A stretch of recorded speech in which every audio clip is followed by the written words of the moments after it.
Welcome in. It is a Tuesday. That's right. Tuesday, March 10th of 2026. Woo-wee.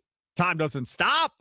Just keep on rolling, keep on moving, surviving it, Vance. You wake up each day like, all right, I got another one. Let's keep moving. I was going to say, you just learned it was Tuesday from that sheet. I did. Yeah, I did. I was thinking it was Wednesday for most of the day. But yeah, it's okay that it's Tuesday. It's all right.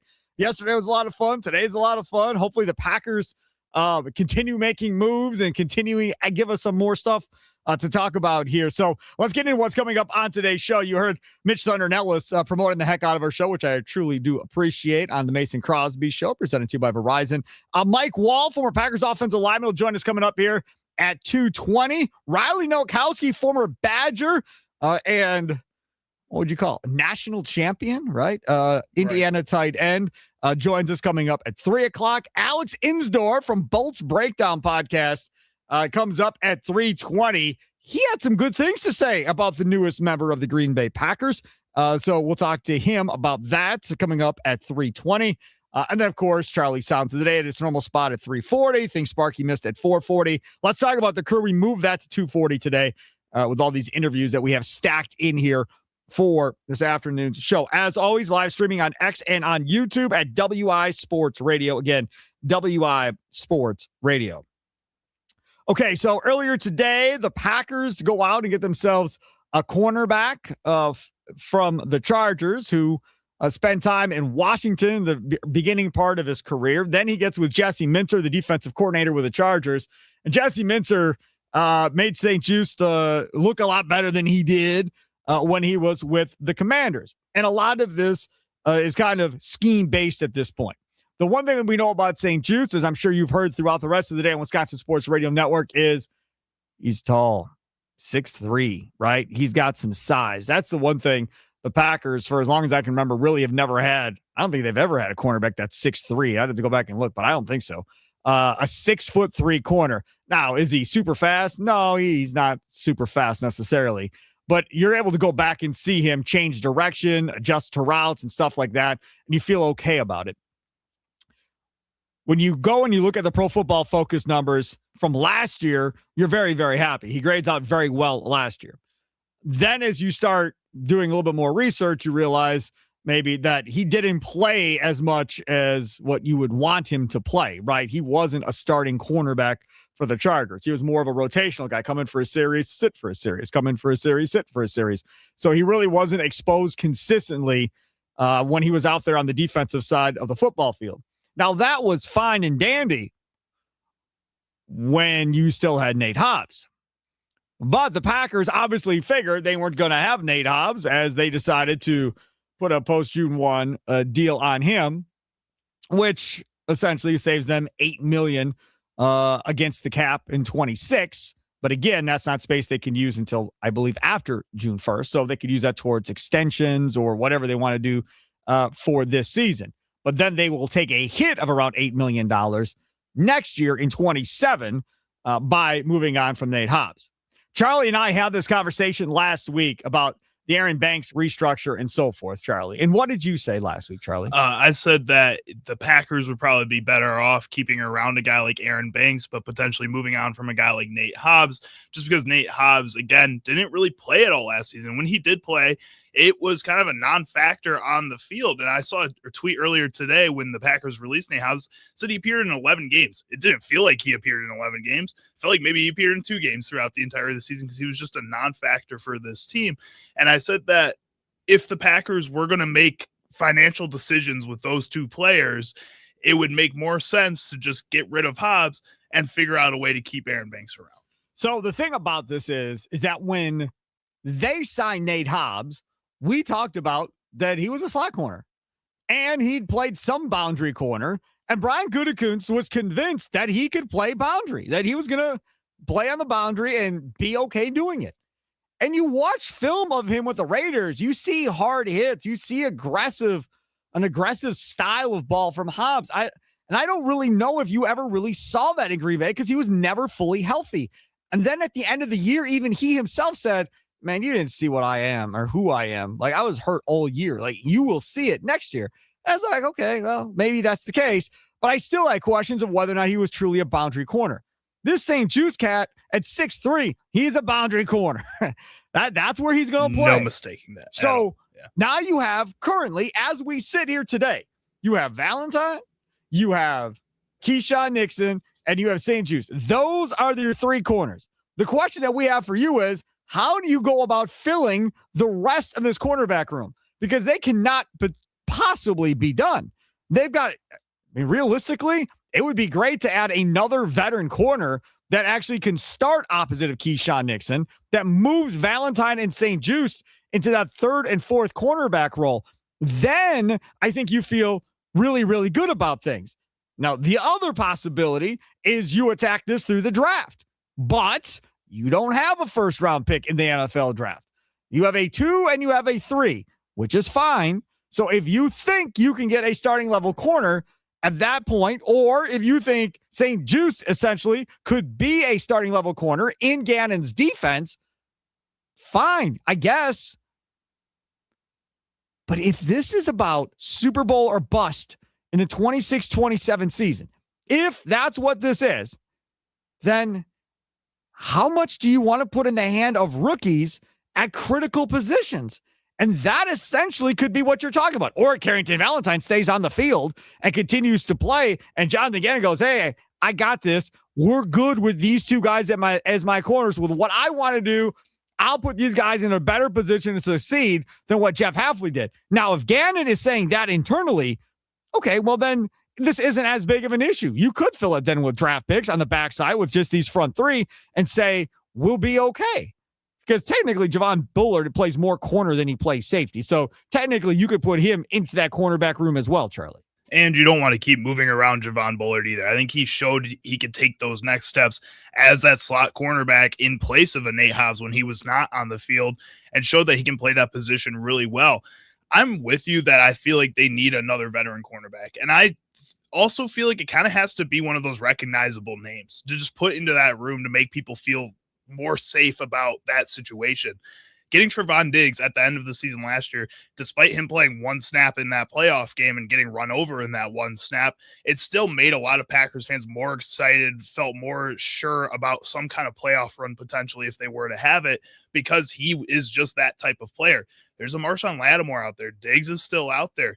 You could even go with a little bit of a smarter, and Trey White is a free agent. Those types of guys, even though they're past their prime in some sense, can come into a situation like this and maybe get rejuvenated a little bit, may be able to go out there and reclaim that number one cornerback role in a defense where you have a Michael Parsons there. With all the money that the Packers have, you assume that they're going to get more help in the front seven as well, too.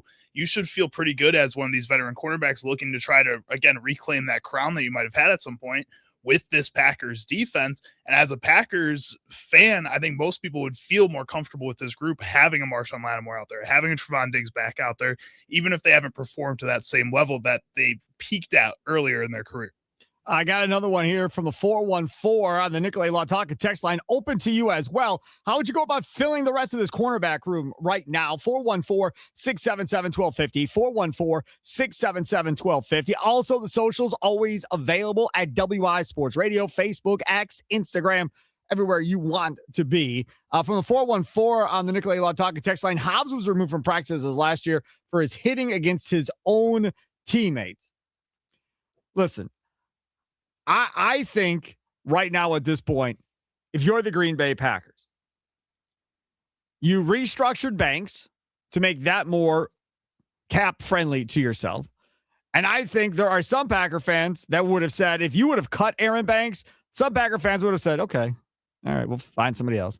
Literally, there would have been nobody batting an eye if they decided to move on from Aaron Banks. He did play better in the second half of the year last year when he finally got healthy. He absolutely did. And I'm not 1,000% against keeping him, but I don't think most Packer fans would have cared. You're moving on from Banks? Okay, fine. So are we going to extend Elton Jenkins and put him back at left guard then? Is that the plan? That's what we're doing? Sounds good. We'll go with that then. I really think a majority of Packer fans would have been fine in that scenario if that's what the Packers decided to do. As much as I think the Packers needed to keep some kind of consistency within that offensive line, I really do feel like Aaron Banks and Nate Hobbs are kind of interchangeable. If Nate Hobbs had been kept around and they had cut Aaron Banks, it probably would have been the same type of discussions we're having right now, which is just how do you move on now? How do you get that next guy into that room? I don't know. Like, I just feel like both of these guys had that upside going into last season with that big off-season money that we spent on both of them. It got people excited about that. And then they both disappointed to the point where it was, fair enough to say that they don't deserve to be on this team anymore if you want to take that next step.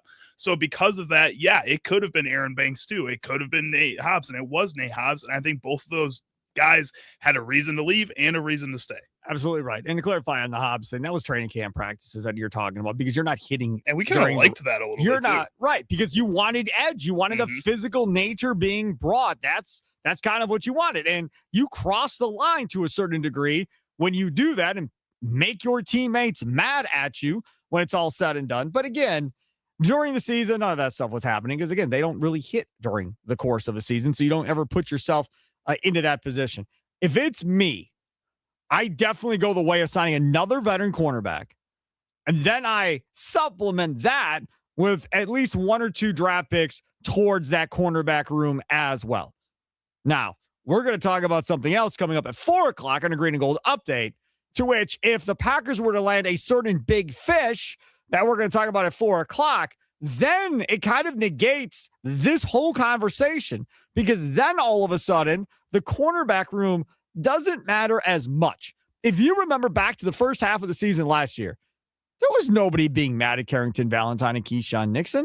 Why? Because Micah Parsons was creating all kinds of pressure, as was Devontae Wyatt. Rashawn Gary in the first half of the season got 7 sacks. He was providing pressure. There was no talk about how bad the corners were. The talk of how bad the corners were began when the pass rush stopped, when they lost Micah Parsons, when Rashawn Gary stopped going and getting the quarterback on a consistent basis. When that started happening, that's when they got exposed, because these quarterbacks had more time to pick apart the secondary and expose the DBs. So if you have a good pass rush, then all of a sudden you can survive with average cornerbacks. Not that you want to. I think you should still go and try to bolster that room. It's not as big of a concern, though. What we saw in the second half of the season was atrocious at points. It was really bad watching that secondary play football, and the safeties were doing everything they could to help protect the cornerbacks, but it just was never enough. You need more out of that room, even if you do have that star-studded pass rush. We saw it last season. Micah Parsons goes down with the season-ending injury. Trey Hendrickson hasn't been healthy the past 3 seasons in his career. Both those guys, yes, as long as they're on the field, that's going to be easy to protect that secondary. At the same time, if they're not on the field, how do you protect yourself then? And that becomes the question at the end of the day. Coming up next, Mike Wahle, former Packers offensive lineman. He'll join us coming up in just a bit. Don't forget, coming up on Friday, it is Plead the Fifth Friday. Each and every Friday, your chance to tell somebody to shh, somebody that drives you nuts because they said something. Last week, it was Brandon Snide, who then heard us do it, Plead the Fifth on Friday. He said he was hurt by me. Came into the studio. I walked out. I was like, what's up, Brandon? He's like, hey, Sparky. Opens up the door. I was like, hey, you were supposed to have my back, Charlie. Brandon was not happy with Charlie using at all, as everybody was piling on Brandon. I told him not to have a crazy take, and then I'll be on his side. Like, I'm not going to lie. Yep, Brandon was not happy with Charlie. So, again, this can go for anybody. It can go for sports talk show hosts. It can go, heck, you know what? I'll even open up. You could even include members of your family to plead the fifth if you like, or your kids or whatever. We'll open it up to whoever you want to tell to plead the fifth. Is brought to you by Habish, and Rotier. And again, they've been around for nearly 100 years. Came about in 1930, 13 locations around the state of Wisconsin. When you are in that time of panic and being scared because you're involved in some type of horrific car accident or whatever the case may be, and you need that personal injury lawyer, this is the group. This is where you go. These are the people that win huge cases around the state of Wisconsin. These are the people that have the national reputation. But the cool thing is they're in your backyard, and they're here to take care of you, to get you going back on the right path again. They're here to calm your nerves down, calm your fears down, and take care of everything for you so you can stop worrying about what's next. That's what it's all about with Habish, and Rotier. Call them or check them out today, Habish.com, or call them 800-2HABISH. That's 800-242-2874. 800-242-2874. Habish, and Rotier, national reputation hometown service. It's Wisconsin Sports Daily, live from Wisconsin Sports Radio Network studios, powered by the Potawatomi Sportsbook. Mike Wahle up next.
Tua over the middle, and it's picked off. Intercepted by St. Juice. They're saying he was down at the spot where he caught it, but another Tua Tagovailoa interception. You know, they always say us DBs, we don't have the hands, but watch St. Juice right here. Drives on it, a little bit behind, and he goes and gets the football. How about that, huh? Nicely done. Charlie going and finding that Chargers on the call there. Chargers play-by-play on the call. See Sparky Fiber with you. Charlie using over there. Other side of the glass. It's Wisconsin Sports Daily. Being joined now on the guest hotline. Powered by Gruber Law. One call, that's all. He is former Packers offensive lineman Mike Wahle. Mike, thanks for coming on, buddy. How are you? Sparky, I'm doing great, man. Thanks for having me on. Okay, so let's, before we get to the St. Juice bit there, I want to talk a little bit about this offensive line, because when the Packers announced the signing of Sean Ryan, I tweeted out and said pretty much I refer to Mike Wahle and what he thinks. I thought originally, I said this yesterday, that maybe that was a little too expensive. Then I saw the Linderbaum deal and said, never mind, I'm good. I'm fine with what they gave Sean Ryan, because that Linderbaum deal was crazy. Your thoughts on Sean Ryan and what you saw from him on film at that center position by the end of the year, and your thoughts on the deal. So like I tweeted you back, Sparky, totally fair deal. You just got to remember that the salary cap's over $300 million, and I think I was under the impression he was going to look for $23 million, not $27. So congratulations to him. That's we have the same agent, my agent Neil Cornish, amazing, best agent in the business for a reason. But Sean Ryan, look, he's an ascending player, and people may or may not want to hear that, but the reality is he got better as the season went on at the center position. I thought he did some good things at right guard as well, but I think he's naturally fit for a center. He has really tight and clean footwork, plays with good leverage, plays with a chip on his shoulder. The big question of that position is always your ability to communicate with the rest of the offensive line and make calls. If he's proven on the field and in the meeting rooms he's able to do that, then I think from a Packers standpoint, they got to be really happy with not only where they're at the center position, but kind of economically where that contract is, and allows them to go out and get some other free agents. The other part about this is this offensive line. They decided to bring back Kennard on a one-year deal, which obviously makes sense to have that swing tackle at this point.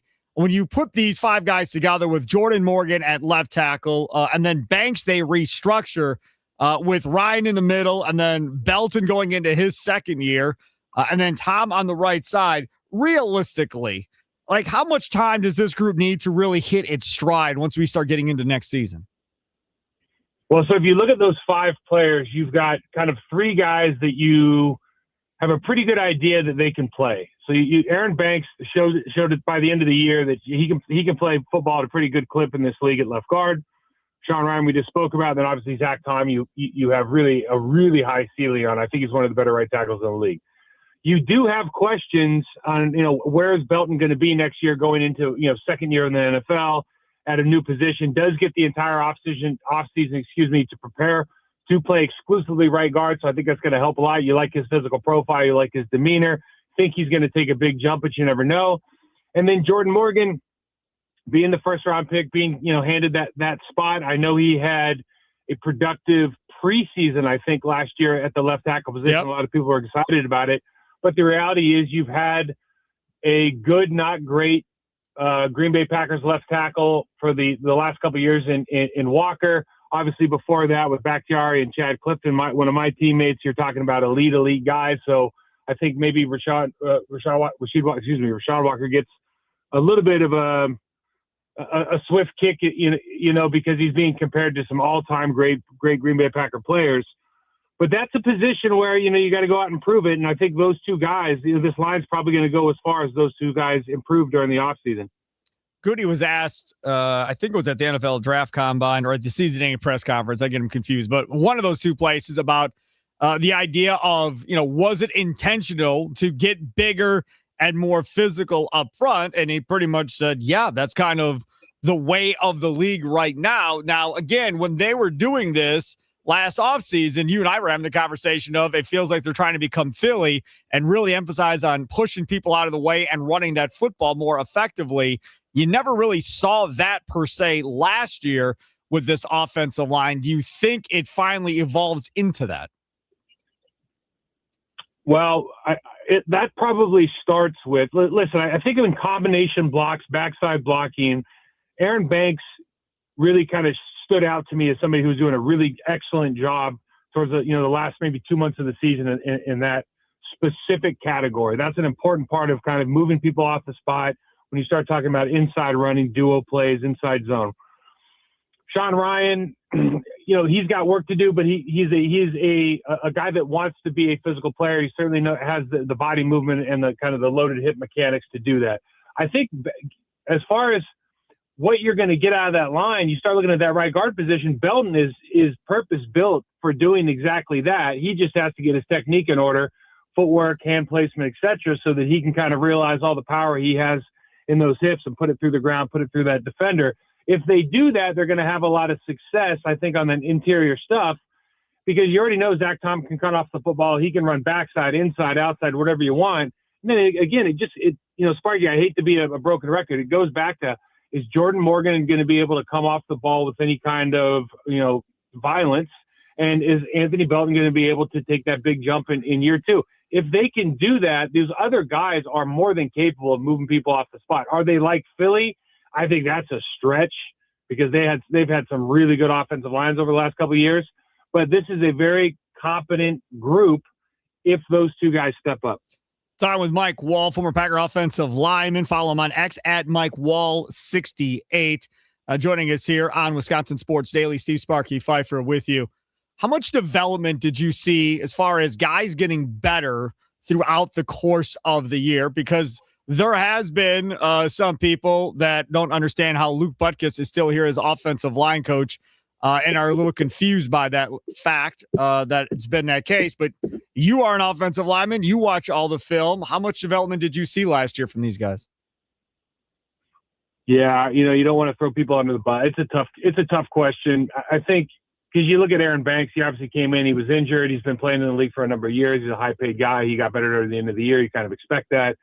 Sean Ryan is a former tackle, moves to center. You expect him to pick up some of that because he's going to have good footwork. Some of those other guys, I'm not so sure about, Sparky, and that. Look, there's a lot of different reasons that you don't get better during the season. It's not just because of what your position coach is doing. I think the onus ultimately falls onto the professional to make sure that they're doing what is required to get better. When you have a young group, maybe those guys don't know exactly what that is and what that looks like. And that's why guys like Elton Jennings are actually so valuable for a team, because they can kind of point you in the right direction as veteran leaders.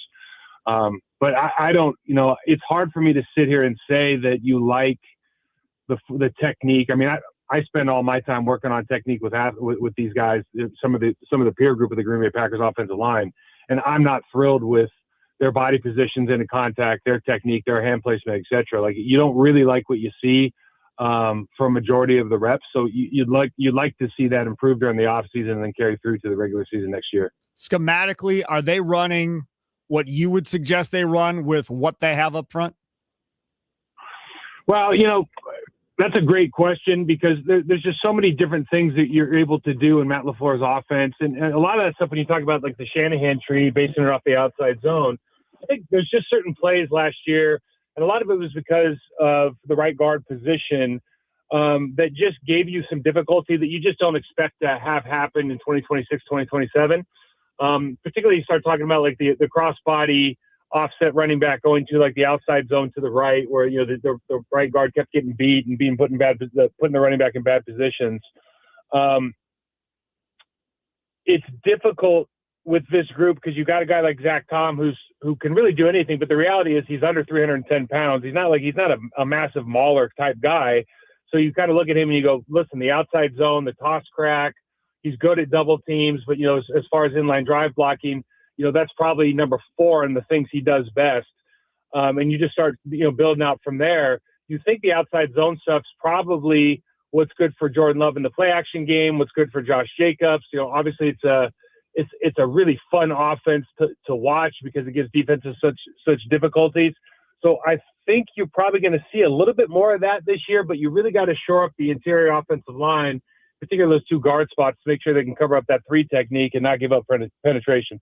Do you think Now, this isn't just a Packer-specific question. This is just a general question regarding the National Football League and front offices in general. Do you think NFL teams put enough thought into building an offensive line and what meshes well and what works well with the guys on that offensive line to the scheme that they want to run versus the strengths and weaknesses of each player on the line that they already have? That's a great question. I can tell you that I've been in a bunch of different rooms, Sparky, and it just depends what organization you're talking about. Some people are very thoughtful. It depends how much they value the opinion of the offensive line coach. Obviously, where that offensive coordinator sits, and as far as what he thinks is important in his offense, is it scheme or is it the people writing the scheme? Listen, I've been in rooms where you're just going like, why would you even be looking at that player? He doesn't do anything well that you run. And it doesn't matter because they fall in love with, his 40 time, his vertical jumper, his bench press. He had one good play on tape.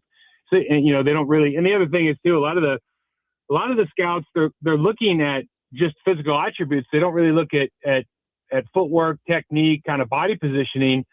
And so they don't understand how that's going to translate necessarily to these different techniques. Like, for example, Sparky, running an outside zone, the first two steps of that take a pretty high level of athleticism to be in the right hip-loaded body position, to not cross over, to be able to hit somebody and strike on an angle and keep them on an angle.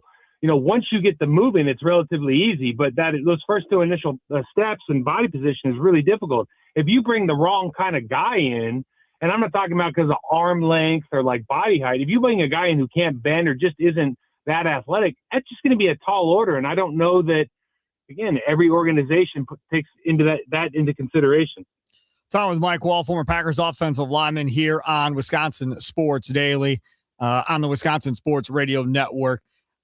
There's been some conversation on social media right now looking at the talent that is no longer on this Packers roster versus the limited amount of guys that have been brought in, and some speculation of, maybe this isn't going to be as talented of a Packers team in 26 as it was in 25. What do you think of the Packers offseason so far? Knowing, obviously, there's still a draft to come. Yeah, and I mean, I don't know who you're talking about specifically. I think about, you get rid of Quay Walker, you bring in Zaire Franklin. I feel pretty good about that. I mean, I like both players, but I feel pretty good about it.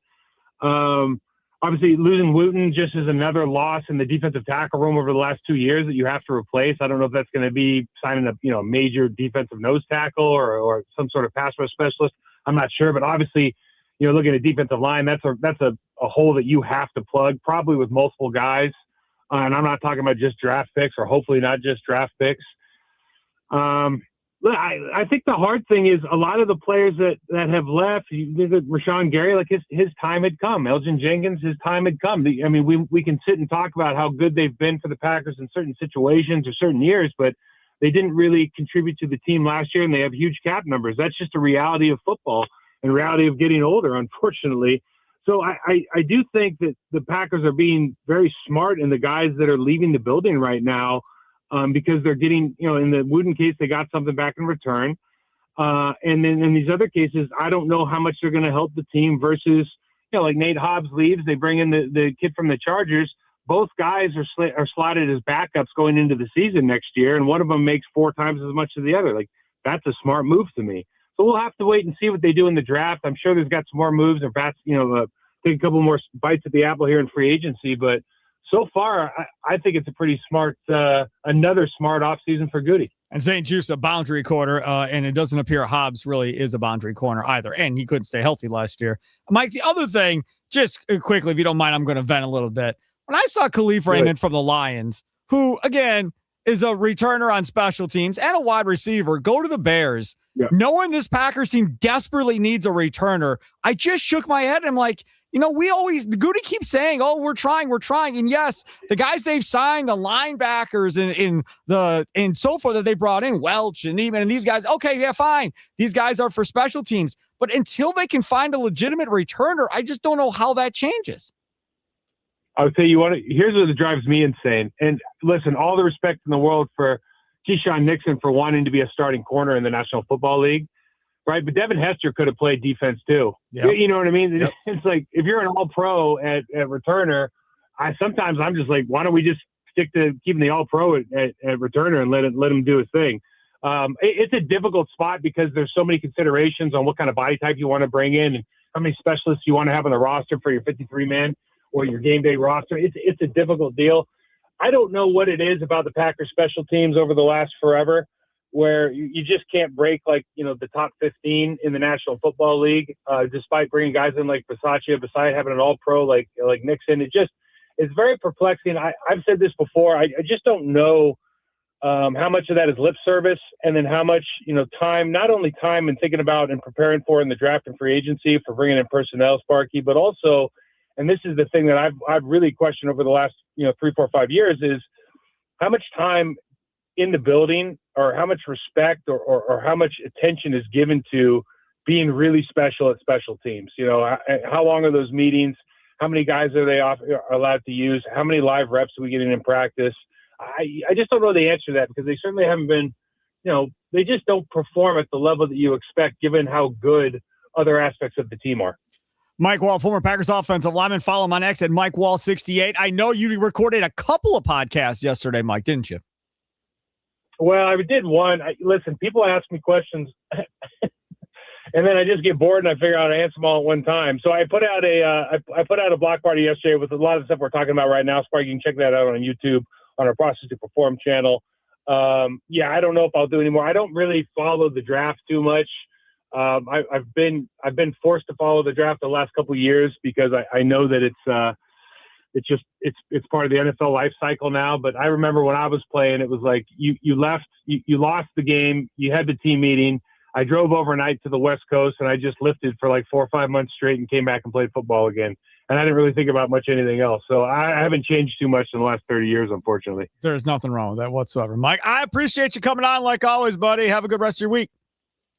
All right, now. Take care. There he is, Mike Wahle, former Packers offensive lineman. He is so good. Follow him on X at Mike Wahle 68. I literally could listen to him talk football all day and be completely entertained. Well, and every time we have a question about the offensive line, it's just bring on Mike Wahle, and he breaks it down easiest that anybody could ever do it. No, it's just so money every time. Coming up next, we're going to change things up a little bit. Normally, we talk about the crew at 3. We're going to change it up to the next segment because we have Wahle Nowakowski, former Badger, now national champion for the Indiana Hoosiers, tight end there. He's getting ready for the draft as well. We'll talk to Wahle coming up at 3 o'clock. We'll get more on St. Juice coming up at 3:20. The newest Packers cornerback from Alex Insdorf from Bolt Breakdown podcast coming up at 3:20. Let me tell you about my fine friends over there at the Potawatomi Sportsbook. It's the best place to watch any sporting event. I promise you, there's nowhere better to be than there. And in fact, next Thursday, right? Next Thursday, we're all going to be there. We're going to have John Kuhn there. We're going to have our guy Rami Makloff there. We're going to have Mitch Thunder Nellis there for the Mason Crosby Show. I'll be out there for Wisconsin Sports Daily, and we're all going to be broadcasting out of the annex right over there by the Potawatomi Sportsbook. So come hang out with us, watch a bunch of college basketball games, and have a lot of fun. Again, that's next Thursday. We'll be there from 9 a.m. to 5 p.m. with all the shows broadcasting live. So if you're around the state and you're looking for somewhere fun to go, they got the hotel right there, Potawatomi Casino Hotel. Can make it a long weekend, Charlie, right? You and a couple buddies, come on down, book it a couple nights, tell the significant others, hey, we're gone for a couple days. We'll come back. We'll be back on Sunday. The significant others play March Madness, dude. Tell them to come out and have a bracket going there as well. So all kinds of stuff going on there. Now check this out. All you got to do is go to Potawatomi.com for more details. Again, Potawatomi.com for more details. Must be 21 to enter the casino.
Welcome back. It is Wisconsin Sports Daily. Steve Sparky Fiber with you. Charlie Usen, other side, producing today's show. Don't forget Wisconsin Sports Wrap Up. The big old hunk of love. Tommy Wirtz comes up from 5 until 6 o'clock.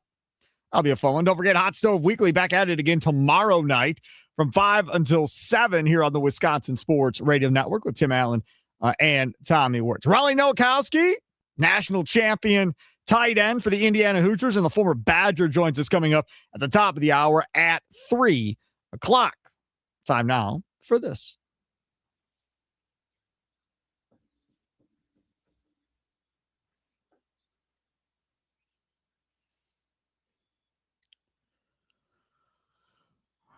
All right, lots to get to concerning your Milwaukee Brewers. They continue to make moves. Guys are getting optioned down seemingly every day now to minor league camp or AAA. Guys like Jesus Made, he's gone and optioned back, and they're thinning it out, are they, on the major league side. Yesterday, the Brewers lose 4-3, but the story continues to be the red-hot Jake Bauers, who hit another home run yesterday, his fifth. A solo shot yesterday for Jake Bauers. Jake Bauers is hitting .529 with a 667 OBP. His slugging is 1.176. He had 2 walks to go along with the home run. I mean, I feel like all offseason we've been talking about Jake Bauers and saying there's no way he splits those days with Andrew Vaughn completely down the middle. Vaughn goes every day, right? Vaughn goes, well, maybe not every day, but at least like 5 days a week. 2 out of 3, I would say, is kind of the average that you would get out of that. And then give Jake Bauers a chance. He'd maybe get some outfield work too, especially with the rotation that we're looking at right now. I don't know. You could see him more than that at this rate. This has been insane, the type of spring training he has had. And it's just consistent all the way through. Since day one through these last couple of days, it's been all him. We are getting closer and closer. We're a couple of weeks away, about 16 days away or so from opening day. Any concern on Sal? 167, 259 OBP, 250 slugging. No. A lot Lights go on, he's fine. I think it's a lot easier for me to get excited about players in spring training versus getting down on guys in spring training. I feel like a lot of these guys just need to work through some things. They're working on stuff. We talk about the pitchers all the time, how they spend time throughout this preseason just getting their stuff down, trying to work new pitches. Some of these batters are doing that too. Maybe Sal Frelick's trying a new stance. Maybe he's trying a new swing approach, something like that he's just working through. And then we'll probably see regular Sal Frelick when the season comes around. Aaron Ashby yesterday, 2 2/3, 4 hits, a run earned, 2 walks, 4 strikeouts. Ashby is a guy that who knows how this plays out. I hope he doesn't end up in the rotation. I know there's been some discussion about maybe he gets stretched out and he ends up into the rotation if you don't have Woodruff to start the year and if you're not going to have Quinn Priester to start the year, which appears very likely he's not going to be there. So if both of those guys are out, maybe they go with more of a veteran arm and Aaron Ashby to start. I much prefer him in the reliever role. He's had multiple opportunities at the starter thing, not full seasons, but multiple opportunities. It hasn't necessarily gone all that well for Aaron Ashby. And then yesterday, Ashby after the game is talking about how, well, not maybe after the game, he was with Sophia Minard is one that reported it, about how Sproat was teaching him a pitch that he throws. And he's like, so he started warming up with it just to see, kind of liked it. So he threw it in the game yesterday as well, Charlie. Well, and it seemed like it worked out. He had a good performance.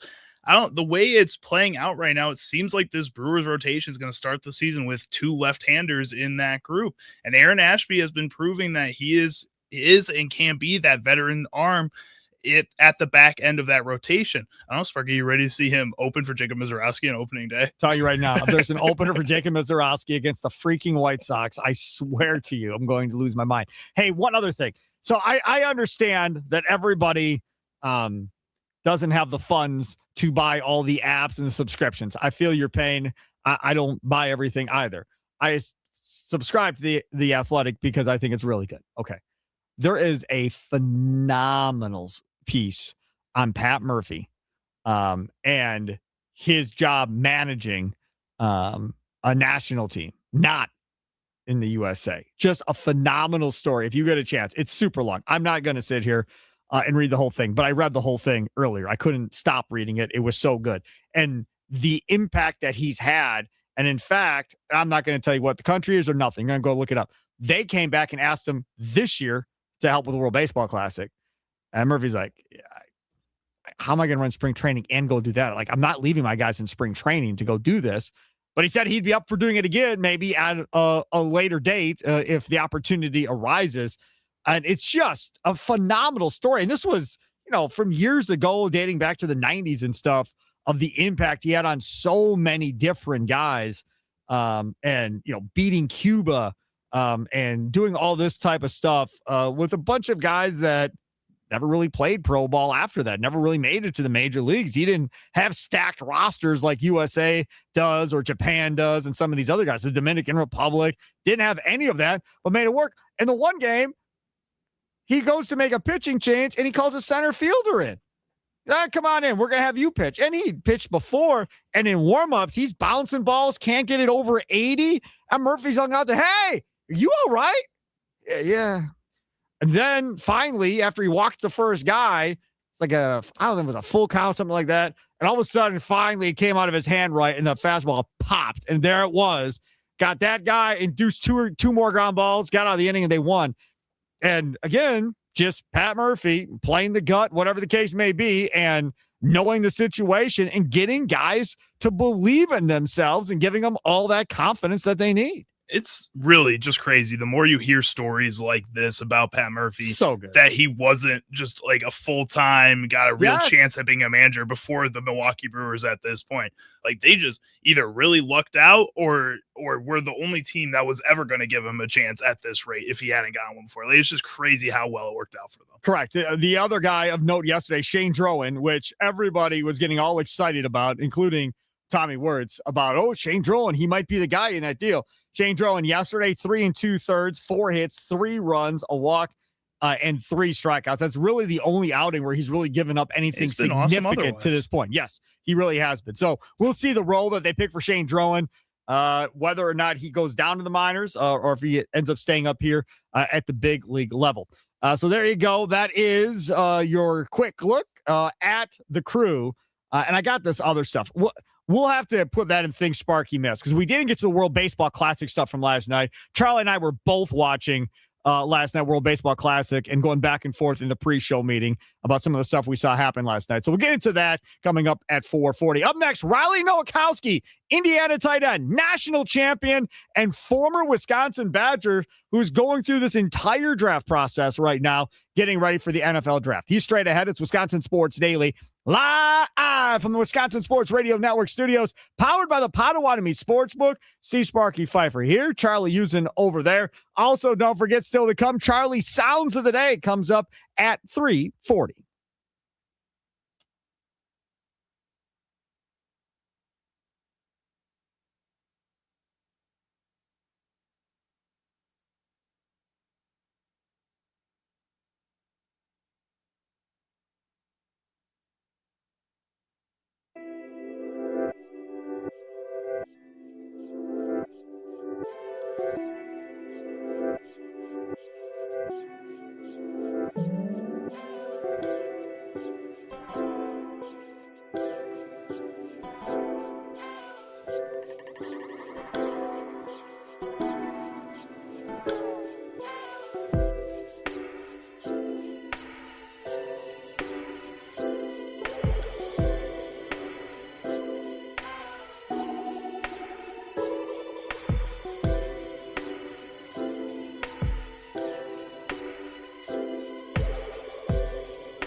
Time now for your fan weather forecast, brought to you by the Milwaukee Area Napa Auto Care Association. 42 degrees, cloudy skies right now. Rain on the way, coming in around 5 or 6 o'clock this afternoon. Thunderstorms possible as well.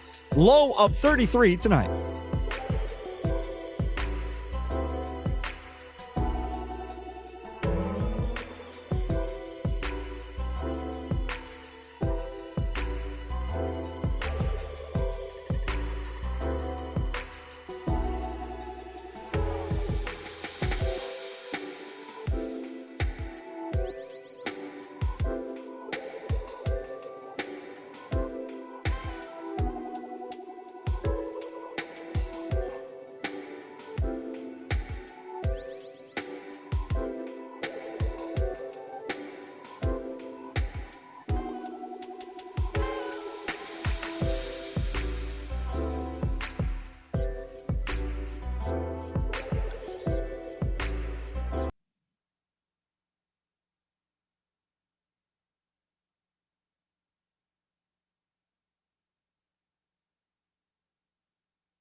At some point on this show, before we're done at 5 o'clock, Charlie and I were just talking about a hypothetical Brewers trade that Jake Bauers and Luis Pena are gone in a deal.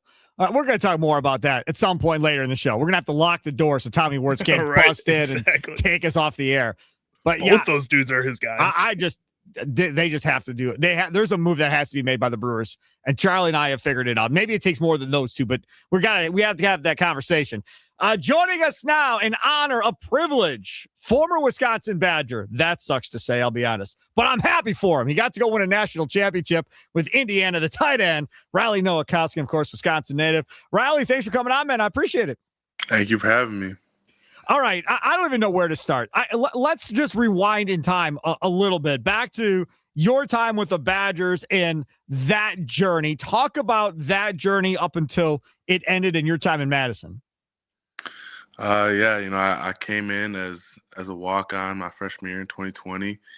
Started at outside linebacker and was just kind of gritting it out. Had a lot of talented kids in front of me, and then about a year and a half through, my coach came up to me, and one of our fullbacks had transferred, and he was like, "Hey, we got an opportunity to see the field more if you move over to fullback." So moved over to fullback and started having some success there, and played the next year and a half there. And then Coach Chris got fired, so I ended up bringing in Coach Fickle, and he brought Coach Longo with him.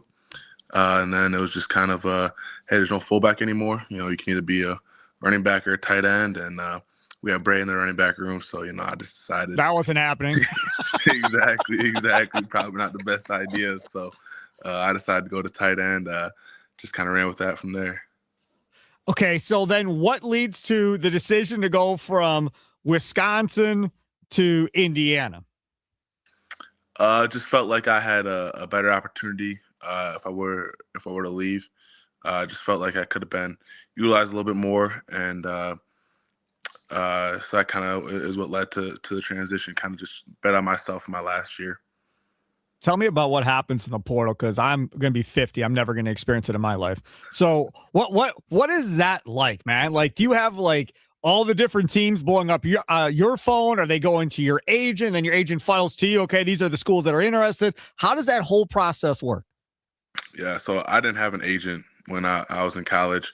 So it was all just through me, and I wish I was getting blown up. Everybody's kind of got their own experience with it.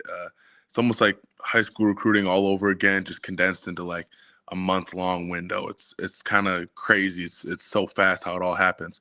But you end up just, putting your post out there that you're leaving and that your school's put you into the portal. And then from that point on, it's just, whether it's by email, phone, or just on Twitter a lot, you just kind of have teams follow you and text you and just kind of try and find out about you. Any idea whether or not those coaches are talking to your former coaches at Wisconsin? Because, you apply for a job and you're at one job, you have to put references down one way or the other. Or is there some type of bitterness when a player leaves to go into the portal where the new team's not contacting the old team? That's a good question. I guess I never asked my coach that. But I would assume there's not a crazy amount of contact. A lot of times, you'll get recruited by a coach that recruited you out of high school, so they kind of already have Right. a profile on you a little bit. They already know a little bit about you. But I would assume really not really. They're not really trying to give out your information or, trying to help you with the next necessarily just because, you're kind of leaving their institution is what I'd assume. Talking with Wahle Nowakowski, national champion, Indiana tight end, getting ready for the NFL draft. National champion, just got to sound good. Rest of your life, that's what they're going to say. National champion. Oh, it's gonna be like a part of your name for the rest of your life. Okay, so let's talk about this. What's the sales pitch that Indiana makes that kind of sells you on? I want to go live in Bloomington. Yeah, I think to me it's just, I think the strength staff was just all about football to me. It was all about becoming a better football player, which was huge. Anytime I think a lot of college programs get focused on the wrong stuff, whether it's, you're doing your sprints or your finishers or whatever. And it's like, well, is that going to get me better at football? Or, can we do stuff that's more football oriented that's going to translate better to the field? So that was a really big draw for me, at least weight room wise. And then just coaching wise, I think one thing I really respected about Coach Signetti was he was just so upfront and honest with me. He was kind of blunt. I walked into the room just to talk to him, as everybody does on their visits, and he was like, "Hey, you're not our typical tight end. You're not 6'6", and you got some weaknesses that we think we can help you out with, but we also recognize your strengths and think they fit really well into this program." And so I think just that honesty of being like, "Hey, you're not a complete player. You're not, somebody that's." Your typical person there, he wasn't trying to fluff me up or kind of sell me on a dream. He was just honest with me. And I kind of respect that because a lot of coaches in college, are, kind of snake oil salesmen. You know what I mean? They got to get you. Never. They got to get you in the doors. So, I really respected that about Coach Signetti and just everything I heard from the team. The team was really, really close. It really seemed like a family over there. So just all of that kind of, reminded me of what Wisconsin was at the time. So I just kind of appreciated that. And that's what really lured me in. Well, and there's former Badgers all over the place over there, too. I mean, Bostad's over there. I mean, again, I love Bostad at Wisconsin, and I still think he's one of the best offensive line coaches in the country, whether it's college or pro or whatever else. And when he went there, I was like, well, that's just horrible. I don't have a lot of positive things to say about Wisconsin in general lately, but that one really hurt. And then what were we talking about? We're talking about how great the Indiana offensive line is. I was like, boy, I wonder why. If you're watching on X and YouTube, you can wipe the smile off of Riley Nowakowski's face right now. He's smiling the whole time while I'm talking about Bob Bostad. Talk about that coaching staff. And I guess I really want to focus on Signetti a little bit because, I don't know Fickle and I don't know Signetti one way or the other. Can you compare and contrast the two for me? Yeah. Obviously, like you said, Coach Bo's a great coach. I think that's one thing that Coach Signetti does really, really well is surround himself with people that are all very competent and very knowledgeable, and then allows them to be themselves and be competent and be knowledgeable, kind of just putting a lot of trust in those below him. He really he's an offensive sided coach, so he really lets the defense, almost completely up to Coach Haynes. Obviously, he's going to oversee, the overall scheme and everything, and just, ensure that everything, looks good and Coach Haynes calls it the right way. But he really gives them a lot of freedom and kind of lets the coaches just coach, how they want to, which I think is a really big draw, is because, as a head coach nowadays in college football, you're more of a general manager than you are a true coach. And I think that's something that Coach Signetti did really well, was just kind of manage everything instead of trying to, be full on hands-on on everything that we were doing. He kind of just, let the coaches do what he was paying them to do. When we talk about the mentality, when Barry Alvarez, who I'm sure you're well aware of who that is, when he was the coach of Wisconsin, he would convince everybody in that locker room when they were playing a UCLA in the Rose Bowl or whoever, that their own families didn't think they could win. It was us against the world. Nobody thinks we're any good. Signetti comes across that way in the media, kind of like nobody believes in us. And Pat Murphy does the same thing for the Brewers the last couple of years. He has the same type of mentality. That's what he does when he's front facing.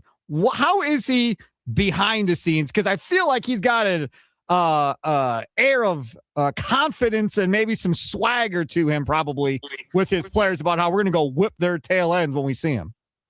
Definitely. I would say he's very confident. I think he does a great job instilling belief into us. I think he's almost, flip side. It's almost flip side of the coin with him, kind of how he presents to the media versus how he talks with us. It's just, he thinks that every single game we can win.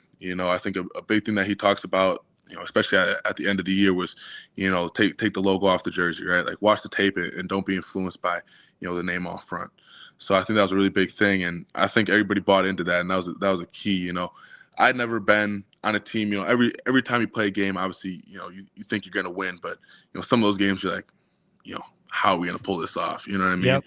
And I think this whole entire year, I was never in a spot where I was like, oh, how are we going to pull this off? Like, it was just always like belief that things are going to fall into the right place and, we're going to get it done. Like, I think Penn State is a great example of that. We're not in a great spot, down the stretch. First play of that drive, Nando takes a sack. So it's like, geez, you're really not in a great spot. That's one thing you can't do in that situation, but it was like nobody's belief wavered. Like everybody just thought, oh yeah, we'll still get it done. I think that was a really big mindset to have on this team that allows us to have such success. Tell me what this felt like. Black, once again, lined up behind Nowakowski. They hand it off to the fullback / tight end, and he powers in. Touchdown, Indiana. A dominant start here for the #1 team. Tell me what that felt like. Oh, it's hard to describe. I still don't have words to describe that yet, man. It was just to have, Coach Signetti believe me, Coach Shanahan believe in me to call that play. Once I heard it, I knew, all you got to do is fall forward. As my dad always talked to me about, fall forward, get extra 2 yards. So we were on the 1 yard line. So I was like, as long as I fall forward, we're good to go. And, the Hoggies up front did a great job blocking and kind of made it easy for me. But it was an amazing feeling. It was an amazing feeling. Highlight courtesy of ESPN. Riley Nowakowski, national champion, Indiana tight end, former Wisconsin Badger. Follow him on X at rnowakowski14 at rnowakowski14. They're saying Mendoza's going one probably. I mean, it's to the Raiders who have spent like $500,000, it feels like, in free agency so far. So his center is going to make $27 million a year. It's a little bit different than the NIL money that everybody is dealing with there. How good is he? What's his greatest strength? Yeah, that's a great question. I think Fernando's the real deal. First of all, I think the first time I saw him throw, and it was just different. I think the moment for me that was kind of like, oh wow, this guy's really skilled was it's like a rainy day. We had 7-on-7 outside, and Coach Owings, our strength coach at the time, goes up to Fernando and he goes, hey, like, do you want to go inside? Like, just get out of the rain. Fernando's like, no, like it's fine with me. And I was like, I feel like most QBs want to get out of the rain, grip the ball a little bit better. And, in warm-ups, like he starts just tossing it around and like there was absolutely no difference between when he was throwing it when it was dry and when it was soaking wet. And that was just like amazing to me because when it's wet outside, I can't throw a football for, nothing. You know right. what I mean? So I think that was just like, a moment for me where, it was just as beautiful as the ball as, if it was sunny and 65. So I think that was a really big thing for me. It was just like, wow, this kid's like, he can really do it no matter what. And then I think what makes him special is just not only he's such a great guy in the locker room. He's, obviously comes from a great family and, he's just awesome to be around. But I think also just, how tough he is. He's one of the toughest kids I've ever met. And I think he doesn't get enough credit for it. He took, a huge hit in the Big Ten championship, first drive and, then gets up and comes back like it's nothing. And then also his mental toughness, against Oregon, he throws a pick six and, leads the game-winning drive right after that. I think there's just a lot of moments where you see him just not only be mature, but be very tough too. And I think that's a really big thing about him that, kind of our whole team kind of fed off of was just, no matter what it was, he was going to shrug it off like it was nothing and keep playing. And I think that's really rallied us a lot of times and kind of brought us together. Riley, tell me about the NFL Draft Combine in Indianapolis. Your thoughts there? Sub 4.5 40 from what I'm seeing here. 4.66 40 for you. It's amongst the best in that tight end group. Talk about that experience. It was a good time. I enjoyed it for sure. It's a lot going on. You got interviews, you got medical stuff. So they definitely keep you busy out there. But it was a great group of guys. I was really happy about that. All the tight ends were really nice kids. So I just enjoyed, kind of getting to know the group and try to really soak in the moment. My dad was able to come in and watch me, which is, really special. You grow up watching the combine on TV all the time and always, watching the 40s and all that stuff. So kind of be there and doing it myself was a really cool experience, and thought I did pretty well. Did you have a chance to talk to the Packers at all through this whole process to this point? Yeah, I talked to the Packers a little bit at the East-West Shrine Bowl. I was back at the end of January. Rieger balled out at that one, if memory serves correct, as well for the Badgers. Hey, Riley, what's next now? So how do you plan on spending the draft? Have you figured out draft plans? Is like you throwing a big family party, or what's the deal going to be? Yeah, probably just going to be at my house, have some of my friends over, some of my college friends, some of my friends from back home, and just have any family that wants to come. Hopefully I'll be blessed enough to get my name called on one of those days. But yeah, just up until then, training and trying to prepare my best so that I can give myself the best shot. Let me ask you another question. If an NFL team wanted you to play fullback versus another NFL team that wanted you to play tight end, which would you rather do in the NFL? Because it feels like that fullback position is kind of coming back around again in the NFL all of a sudden here in the last year or two. Yeah, I mean, I'm open for whatever, honestly. Whoever signs my check, I'll do whatever they want me to do. That's kind of the mentality I'm approaching it with. So it's like on LinkedIn, it says open to work. That's kind of what Riley Nowakowski is, open to work. Whatever you want me to do, let's just go bust some heads open and go win some football games, right? For sure. All right, man. I appreciate you coming on. Again, national champion, Indiana tight end. Follow him on X at rnowakowski14. Congratulations. Good luck in the NFL, and hopefully we'll catch up with you down the line. Sounds good. I appreciate it. Have a good one. You betcha. Take care. There is Riley Nowakowski joining us, streaming there on X and on YouTube. If you missed any part of that, you can always go back and listen to it at wisportsradio.com. Joining us on the guest hotline, powered by Gruber Law. One call. That's all. That was fun. That was fun. He completely dodged your Fickle versus Cignetti question. I thought it was hilarious. He looked up and smiled, laughed, and then went, Coach Bostad's awesome. That's what he said. Hey, man, I'm not trying to get that dude in any trouble. That was just hilarious. I'm not going to, but there is something to a mass exodus of players, and that is kind of what happened. They all left. And I've been trying to get a Badger recruiting guy on all afternoon without any success for the most part. But what they're doing now, all of a sudden, now we're going to recruit Wisconsin. Now things are changing. Now, I don't know if it's because of Fickle or Barry Alvarez put his foot up somebody's butt or what all is going on in Madison, but it appears things are changing in Madison this offseason. Well, and if things do change, things do get better, doesn't matter how Luke Fickle was looked at prior to that. Right. He can figure it out. That's what matters. Yes, you can reinvent yourself and figure it out. Kind of going forward. All right, coming up next, we're going to switch gears, go back to the Packers as they get St. Juste as a free agent. We'll talk with Alex Insdorf, who is a Bolts breakdown host of that podcast. He had good things to say about St. Juste earlier today on X. Reached out to him. We'll talk to him straight ahead. It's Wisconsin Sports Daily, live from Wisconsin Sports Radio Network studios, powered by the Potawatomi Sportsbook. Sparky here.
Tua over the middle, and it's picked off. Intercepted by St. Juice.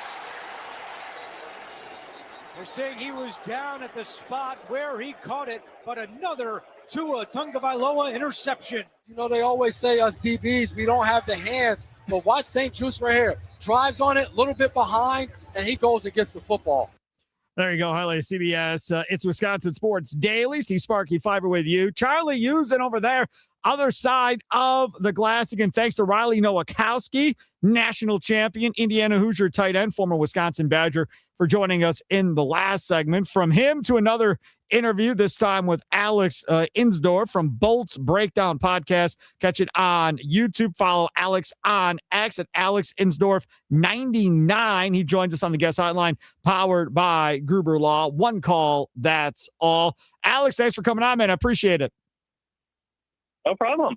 Oh, okay, so I saw you with a positive post today on St. Juice, talking about how he performed with the Chargers. I believe you said, he was balling at certain points this year for the Chargers. And, of course, from a Packer fan perspective, everybody runs to Pro Football Focus to go see what his numbers look like. And they actually were pretty decent this year. But the one thing that everybody noticed was it wasn't like he was playing a ton. Like, he'd play a series, then maybe he'd sit a series, then he'd play a series, maybe sit a series. It wasn't like he was a starter or anything like that. So you had the first eye account of how this all plays out. We know he's tall at 6'3". What else can you tell us? Yeah, I think he was a very solid rotational corner for them this year. I was skeptical when they first signed him last year. They kind of got him on a 1-year, $2 million deal, sort of a very buy low contract from Washington. Where I think he had a tricky few years, in particular in coverage there. And he came and played under Jesse Minter's defense and did very well for what he was given. Obviously, you mentioned the coverage numbers and onto the PFF numbers were better. But I think overall, you look at what Jonathan Gannon obviously wants to build in Green Bay is a very good zone coverage defense. The Cardinals ran the 5th most zone last year. The Chargers were 2nd in the league in zone rate. And I think Juiced is going to be a big piece of that as far as just giving you a rotational, CB2, CB3, CB4, wherever he falls on that depth chart. And I think he was just a really good player in zone coverage last year and also has a lot of special teams. He played, I think he was top 100 in the NFL in terms of special team snaps, played for the Chargers last year at 308. So you're also kind of getting a special teams ace that I think can play at all levels of the field too. So the expectations definitely were not high when St. Juice was first signed, but I think Jesse Minter and that staff really used him well in a way that I can see Jonathan Gannon and the new Packers defensive staff taking advantage of him in their zone scheme and using him a corner hit over there. Ball skills and tackling, how would you rank both of those? Yeah, I think, not a guy who's going to necessarily create a ton of interceptions, but I think played really well around the ball last year for sure.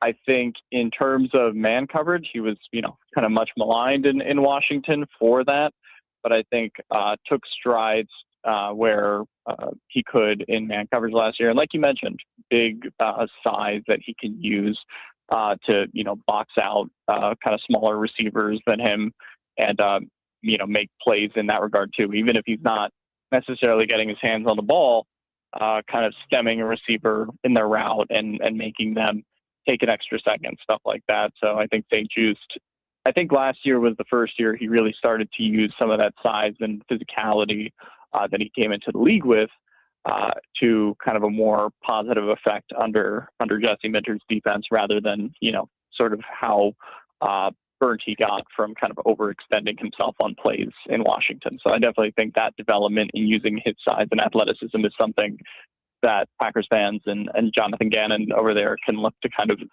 build on. Still a pretty young player as well as he heads into his 5th season, I believe, in the league now. Yep. So I think there's still a lot of room for development there too. So with Alex Insdorf, a Bolts Breakdown on YouTube. Follow him on X at Alex Insdorf 99. Red zone, I would imagine if I have a 6'3" corner, I'm probably playing him closer to the goal line. How was he in those situations? Yeah, I think he worked pretty well in those situations too. One of the bigger corners, along with Cam Hart and some of the other Chargers guys that they could stick in those situations. So I think they'll use St. Juste in that way as well. And like I said, I think even between the 20s, I think you can use St. Juste as a guy who's going to get in there for some drives and really create some havoc on the ball. As long as, the Packers obviously are kind of getting there with their pass rush as well. So I thought that was a real nice treat to watch from Jesse Mitchell this year, where I felt like someone was always around the ball, whether it was St. Juste or somebody else. And I think Jonathan Gannon likely has a lot of the same aspirations for St. Juste as a player that's going to contribute this year, and the Packers need corners. How is the dude himself, the person, as far as locker room, on the field, dealing with media? How's the dude? Yeah, I've heard nothing but positive things. Obviously, he kind of had a leg up with the Chargers because he was one of Harbaugh's guys, at Michigan. So this is kind of a different experience for him going to Green Bay. I'm not sure if there actually are like personal connections with the coaching staff in that regard. But this is a guy who I think will get along well in pretty much every locker room situation that he's in. Never heard, a bad word or anything like that when he was here. Played his role well. And I think, honestly, a lot of guys in that locker room, considering, the year he had, are happy that he was able to kind of cash in and get a nice little pay bump with the Packers, as most Chargers players, I think, would be happy with kind of the deal he got in free agency. Awesome. Alex, you did everything I wanted you to do in this interview. Absolutely beautiful. Thanks for coming on. Everybody check out Bolts Breakdown on YouTube. Follow him on X at Alex Insdorf 99. I appreciate you coming on, man. No problem. You betcha. Take care. There he is, Alex Insdorf on Wisconsin Sports Daily, live from Wisconsin Sports Radio Network studios, powered by the Potawatomi Sportsbook. He joined us there on the guest hotline, powered by Gruber Law. One call, that's all. I want to get to this Brewers thing that Charlie and I were talking about, because it's been on my mind since before we got on with Riley Nowakowski at 3 o'clock. And I can't get off my mind. And we're going to have to get to Charlie's Sounds of the Day here. And I don't think there's a way to maneuver it into that. And then 4 o'clock, a lot more Packers conversation in the 4 o'clock hour, and some Badger conversation as Badger basketball conversation at 4:40 and things that we missed. So I want to squeeze and jam it in right here. You and I were talking in the break before Riley Nowakowski, after Let's Talk About the Crew. And I saw a post, I think it was from John Heyman in that break, talking about two young outfielders for the New York Yankees who are both going to be in AAA, it looks like, Spencer Jones and Jason Dominguez. And he's like, wow, best outfield in AAA with both these guys manning the outfield in AAA at this point. Now, Dominguez had a cup of coffee with the Yankees, and then he got hurt, and then they got him another cup of coffee. Spencer Jones still has not got into the major leagues. And we were looking at Spencer Jones' numbers. I mean, this is a dude that's going to hit 30 home runs, steal 30 bases, hit like 280 or so, something like that. He's got an OPS like 960 in the minor leagues last year. 24, he'll be 25 in May this year. And I just remarked to you, like, man, like they need to figure out who they have to give up to go get Spencer Jones. He's 6'7". So he's a big dude like Aaron Jones as far as tall-wise goes. And he's got more speed, obviously, than Aaron Judge has. You have the number one farm system in baseball. Surely you could figure out a package to put together to get this guy, to put him into the outfield with Jackson Chourio at this point. You don't have outfield-wise. Adam Shefsky is your best outfielder. He was a minor leaguer. He doesn't have a ton of power. This dude can run and has power. This is a guy that they should be trying to figure out with the Yankees. How do the Brewers get their hands on him? And this is a guy that each year in the Yankees organization has been jumped by other prospects just going up the board. He's currently the number 6 on their board, and he hasn't really gotten any higher since being one of their more high-ranked prospects. Kind of fun stat. Only 2 guys in their top 30 prospects are under 6 feet tall. I think the Brewers organization is the Brewers. They have 3 guys that are 6'7" in their top 30 prospects. Crazy. The Aaron Judge effect. Exactly. They get one of those guys and they think they just need all of those guys. the New York Yankees have struggled with a lot of their top prospects taking that next step from the minor leagues to the major leagues.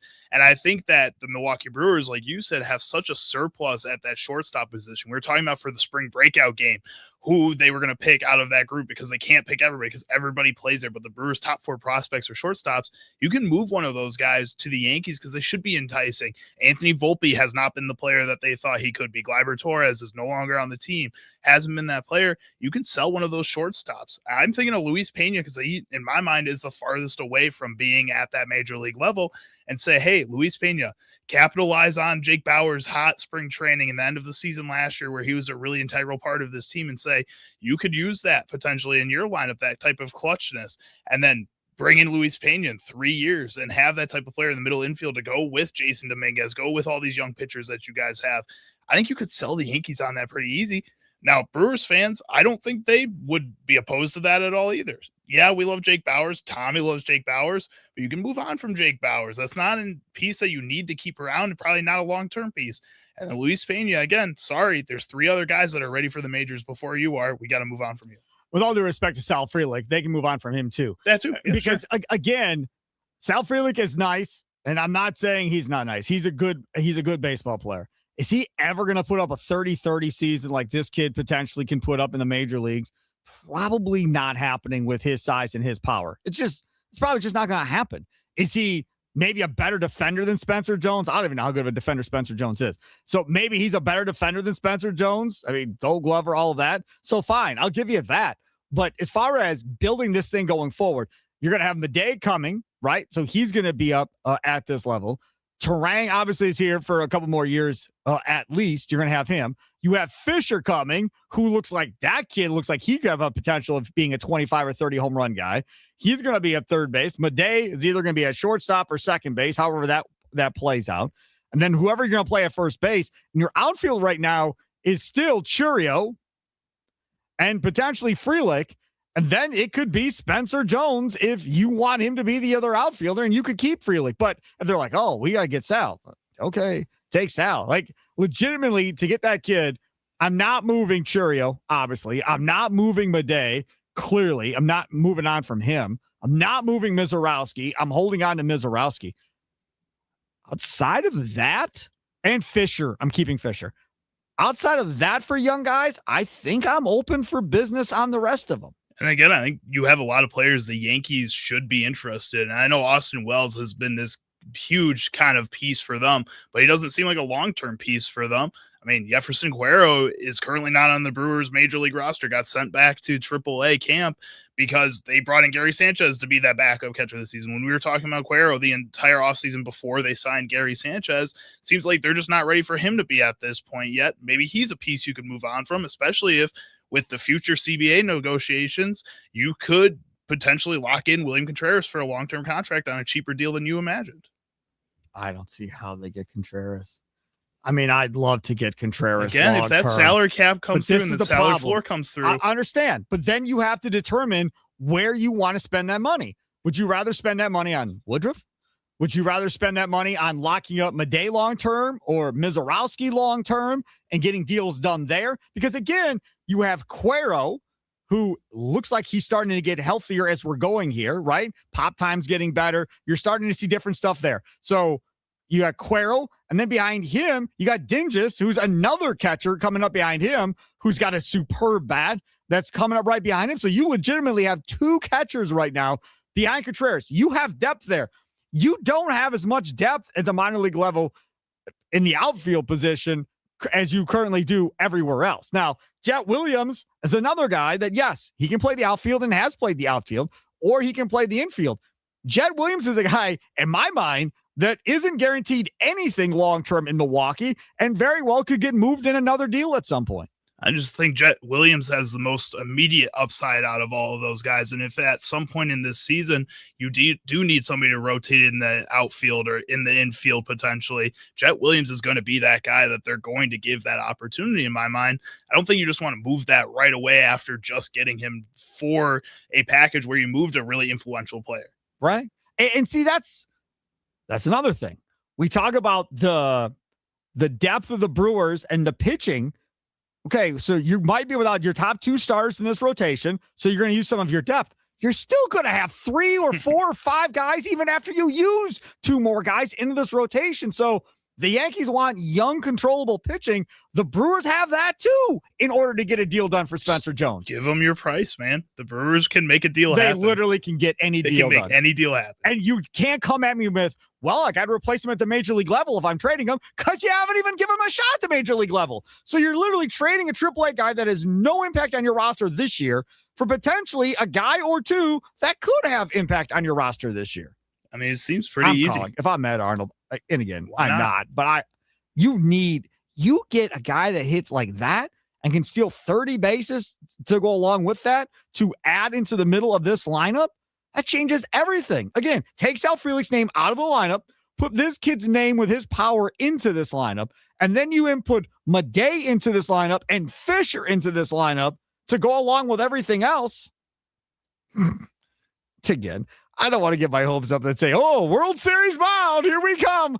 I feel like I want to say that, but I'm not going to say that. All I'm going to say is you just have to smile from ear to ear if you can be able to get something done like that kind of going forward. It would be pretty cool, but also let's not get ahead of ourselves. Spencer Jones, like we said, just hasn't had that MLB experience yet. Things can change really fast. We've seen quadruple A players before. Sure, but there's clearly a reason why they haven't given him a chance. Mm-hmm. That's what I would like to know. Like, why haven't they given him a chance? Because minor league numbers wise, looks like he's more than ready to me.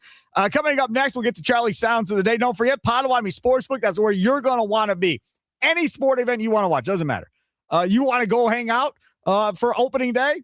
Great place to go hang out for opening day. We're going to have a huge tailgate party outside at the Potawatomi Sportsbook, 9 to noon with John Kuhn and Rami Makloff, Brandon Snide. We'll be hanging out, all kinds of fun activities to do outside as well at the tailgate party for the Potawatomi Sportsbook. You want to go watch college basketball? Is there a better place? No, probably not. We're going to be there from 9 in the morning to 5 on night next Thursday. So 9 to noon will be there. John Kuhn, Rami Makloff will be broadcasting. Mitch Thunder Nellis will be there with the Mason Crosby Show broadcasting. I'll be there from 2 to 5 with Wisconsin Sports Daily. All shows broadcasting live in the Annex. So come hang out with us and watch some college basketball and have a lot of fun. So again, that's next Thursday. And then, of course, for the tailgate party on opening day. Plus, Tim Allen and Tommy Wirtz will be there with the leadoff show from 11 to 1 that day. They'll be there with a post-game show at the sports book after the game is all done on opening day. So come hang out with us. It's going to be fun. Go to Potawatomi.com today to get more information. And don't forget, you have to be at least 21 to enter the casino. That's Wisconsin Sports Daily, live from the Wisconsin Sports Radio Network studios, powered by the Potawatomi Sportsbook. Sparky here.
Welcome in. It's Wisconsin Sports Daily.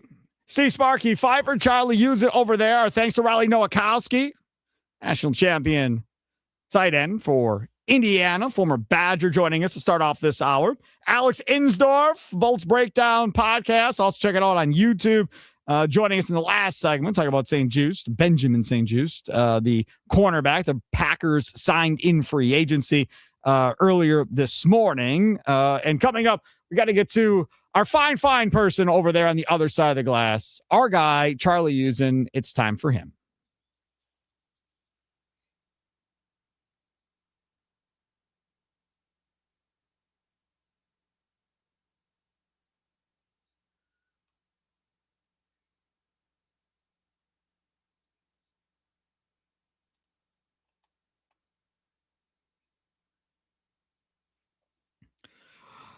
All right, let's get to Charlie's Sounds of the Day. And, of course, it is brought to you by our fine folks over there at Prize Picks, baby.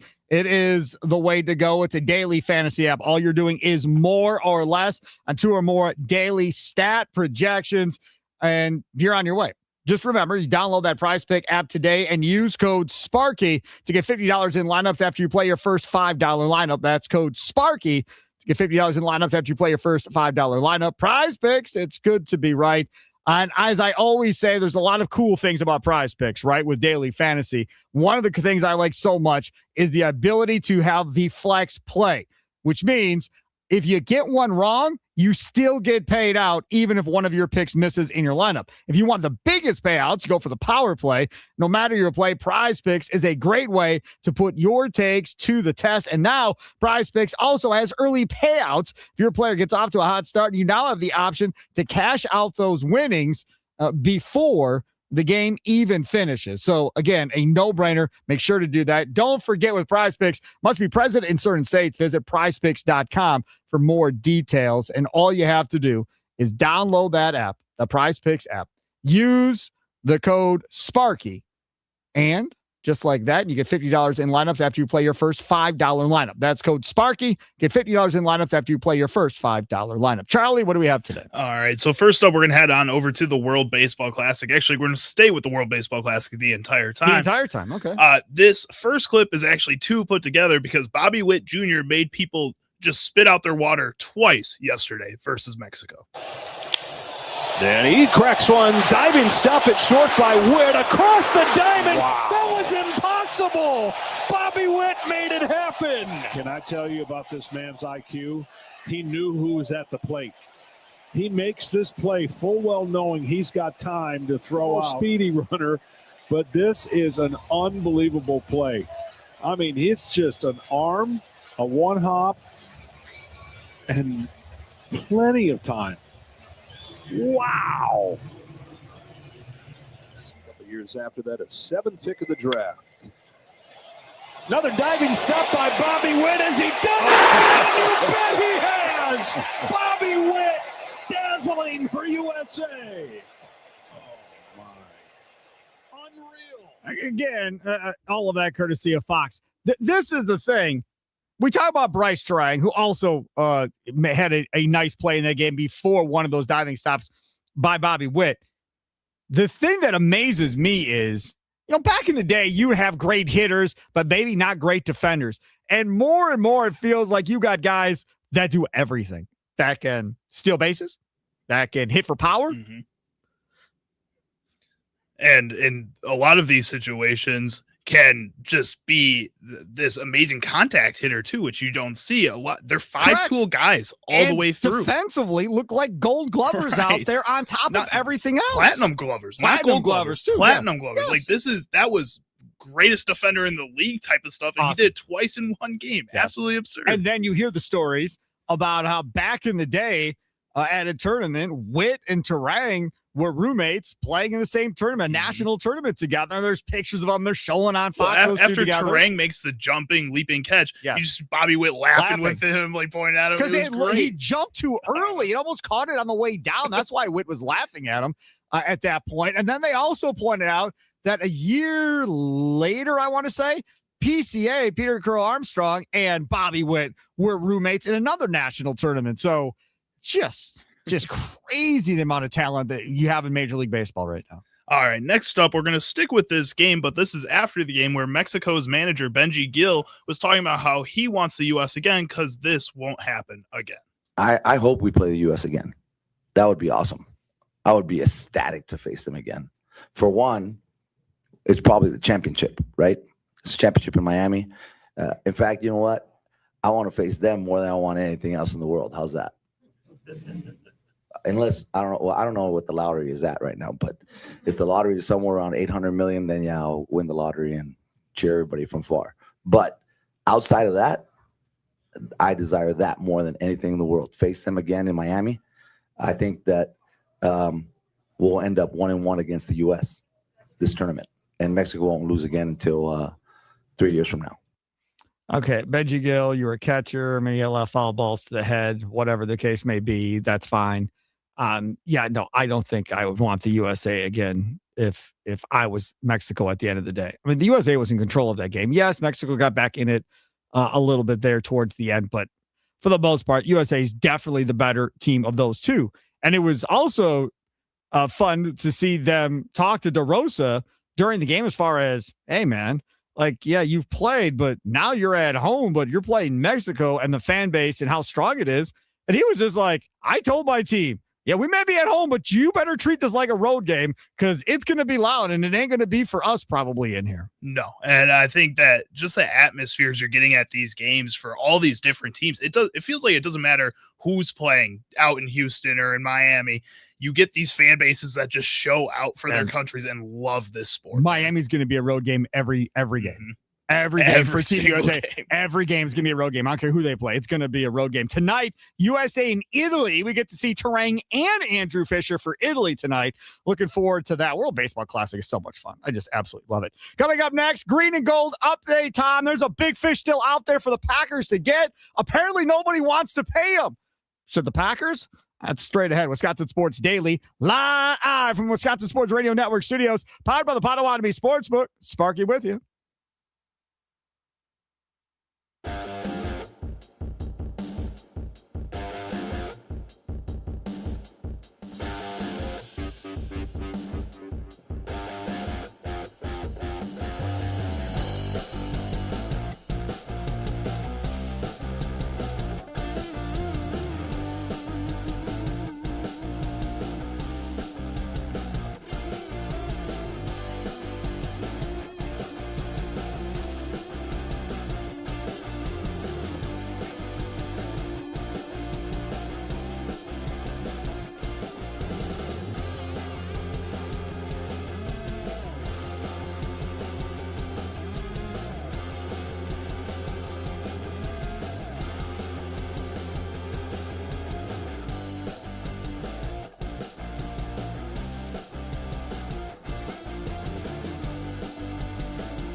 Time for your fan forecast, brought to you by Integrity Exteriors. Right now, 40 degrees and some severe weather looking like to be in the forecast tonight. Some rain, potentially some hail. The forecast did change a little bit. Now it's looking like a little bit later into the night, 8, 9, 10 o'clock hours looks to be kind of the prime zone for all of this. So keep aware tonight.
Hour number 3, Charlie and I were just talking to the break. Man, this show was flying by. I was like, flew by yesterday too. That's fun doing a show that, you both like doing and have fun doing. We're broadcasting live from the Wisconsin Sports Radio Network studios, powered by the Potawatomi Sportsbook. Thanks for tuning in. Don't forget the franchise, Tim Allen, Tommy Wirtz, tomorrow night.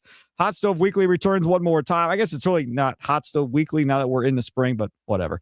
It's tomorrow night from 5 until 7 tomorrow night. Stay tuned in for that. Only a couple of those left. And then the season starts, and then you got the leadoff show before every game with Tommy Wirtz, an hour to 90 minutes, depending on the start time of the game. Hour is always normally the shortest. And then after the game, we'll have of course, the Potawatomi Sportsbook post-game show after each game with Tim Allen and Tommy Wirtz. It's going to be a lot of fun. Before we get to our green and gold update, the USA lineup is out for tonight's game against Italy. No Bryce Terang in the lineup. Ernie Clement gets the start tonight. Peter Crow Armstrong is in the lineup tonight. Goldschmidt is in the lineup tonight. So they decided to essentially give Gunnar Henderson is playing. They essentially decided to treat it like an exhibition game tonight and say, we don't really need any of these guys against Italy.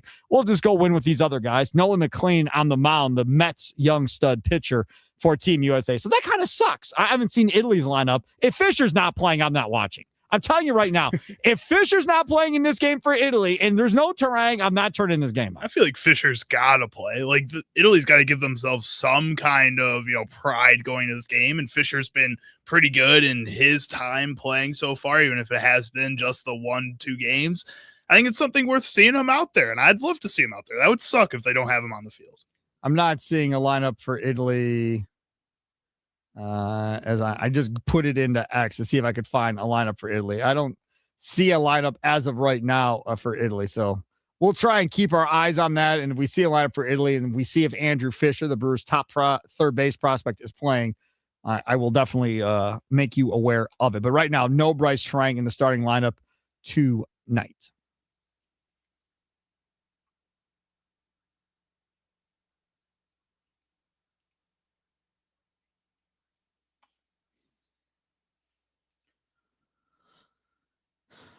Okay.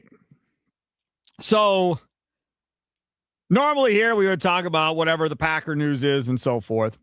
And I have not seen anything come across as of recently concerning the Green Bay Packers since the St. Juste report. There was a Bears deal. Nashawn Wright, who had 5 interceptions last year, gone from the Bears to the Jets. 1 year, $5.5 million deal for Nashawn Wright. You were a little stunned by that? I guess I'm not stunned. I didn't feel like he was going to be a Chicago Bear going into this offseason. I did think he was going to get a little bit more money than that. I know he had a good season last year. I think a lot of teams are just weary of giving cornerbacks that type of money, especially off of one season. Sometimes they've been weary of giving these guys money when they've had like defensive player of the year seasons. Stephon Gilmore, there's a couple off seasons, like a year after his award, that they didn't give him a chance, at least right away. I expected him to get more than $5.5 million for 1 year, though. Then you have the Romeo Doubs news for the Packers. He leaves. He goes to the New England Patriots. Conflicting reports on this one. So Ian Rappaport put out 4 years at roughly $70 million. ESPN put out 4 years at around $80 million. So regardless, it's a big payday. Regardless, he's making somewhere between like 16 to 20 million a year. I think it's going to come in probably more like a 17.5 million, somewhere in that area. That's one heck of a deal. This is the thing. He ain't a one. You paid him one money. That dude ain't a one. And if I'm wrong, I'll gladly be wrong. But he's probably one of the better twos, maybe. But he's definitely not the guy. Like, is he Stephon Diggs? Is he A.J. Brown? Like ESPN earlier, when we were doing the show earlier, I looked up at the screen, and they had A.J. Brown's numbers against Romeo Doubs' numbers, and they were relatively close. He obviously had more catches and was targeted way more, probably. Well, maybe not. There was games where they forgot about A.J. Brown, but he had more catches than Romeo Doubs did, but the rest of the numbers all looked fairly similar to one another. Is he one? I don't think he is. I don't think so. I mean, if he wasn't a one in the Packers wide receiver room consistently, then he's not a one anywhere else, if I'm going to be completely honest. Yeah, but is the Packers wide receiver room better than what New England has? I mean, there's not much left. No, probably. I mean, it's probably about the same. I would say the Packers receiver room is better than I liked Kayshon Boutte a lot at the end of the season. I know a lot of people thought he was going to be that guy that could step up for this Patriots team, and then he did. So maybe they're expecting him to be that number one, but then you don't pay Romeo Doubs that much money. That seems crazy to me. And the way guarantees have been going so far this offseason with these contracts, you expect that to be at least 3/4 guaranteed. So $60 million you're going to guarantee to Romeo Doubs potentially? Crazy, man. No, that's absolutely nuts. I don't understand that one for the life of me. This is something else that I don't understand for the life of me concerning the National Football League. This is Adam Schefter on Get Up on ESPN earlier today. Well, here's the situation, Greeny. He's been in contact with a number of teams right now. The issue, I think, is this. You see the Houston Texans go out and give Danielle Hunter a $40 million a year extension. You see yesterday the Carolina Panthers shock the NFL and give Jalen Phillips $30 million a year. Trey Hendrickson sees himself in the company of those kinds of players. And so you would think that there would be a corresponding contract in that vicinity. But if there's not a team out there that's willing to give you $40 or $30 million, sometimes it takes a player a little bit of time to understand how the market works like that and to accept that just because Danielle Hunter might get 40, you might not get 40. Just because Jalen Phillips gets 30 doesn't mean you get 30. And so right now he's talking to a bunch of teams, but nobody has met his price just yet. And he's a very strong-minded, prideful person. He wants to get his price, and until he feels like he does, he's not willing to compromise on that. So this is the deal. The dude's about 31 years old, coming off of that core muscle surgery. Expectations are he'll be ready for the beginning of the year, from what I could find. The Green Bay Packers are still sitting around $30 or so million under the cap, it looks like. And there have been some projections that next year they could be around $100 million potentially. What I want to know from you, Packer fans, is this. How much money would you be willing to give Trey Hendrickson per year on a short-term deal to get Trey Hendrickson to the Green Bay Packers? Nicolay Law, talking text line, 414-677-1250, 414-677-1250. Follow us on the socials, WI Sports Radio. If you missed anything, always go back and listen to podcast form at wisportsradio.com. You can stream the show, the audio portion only at WI Sports Radio as well. Streaming live on X all the time, on X and on YouTube. Again, same place, WI Sports Radio. The reason why I say a short-term deal, and see if we can follow Sparky's logic. You may think I'm nuts, so if you do, that's fine. I don't think he's getting his money. I've seen numerous reports of unnamed sources around the NFL saying that between what the team wants to pay this guy, Trey Hendrickson, and what Trey Hendrickson wants, it's like $10 million or more in difference of what this guy wants. So you have two things in play here. You've got a guy that's over 30, and you've got a guy that's coming off of a pretty serious surgery and a core muscle surgery, right? So those are two big deals working against him that he's got to overcome to get paid. Kind of like at the end of a baseball season, when you see, if you go back in Brewers history, Monty Grandal signs a deal with the Brewers because he can't get his money where he wants to go long-term or whatever else, signs kind of a prove-it deal to kind of be with the Milwaukee Brewers and up his value and then hopefully get a long-term deal after that. Or a Moustakis or whoever you want to come up with. I think in this situation at some point, now, not saying it's happening today, not saying it's happening tomorrow, but at some point as time passes here, as more and more of these teams have less and less money to deal with, the amount of teams he has to where he can sign with to get the number that he wants is going to continue to shrink as we get farther into free agency. So at some point, he's going to have to figure out, do I want to play or don't I?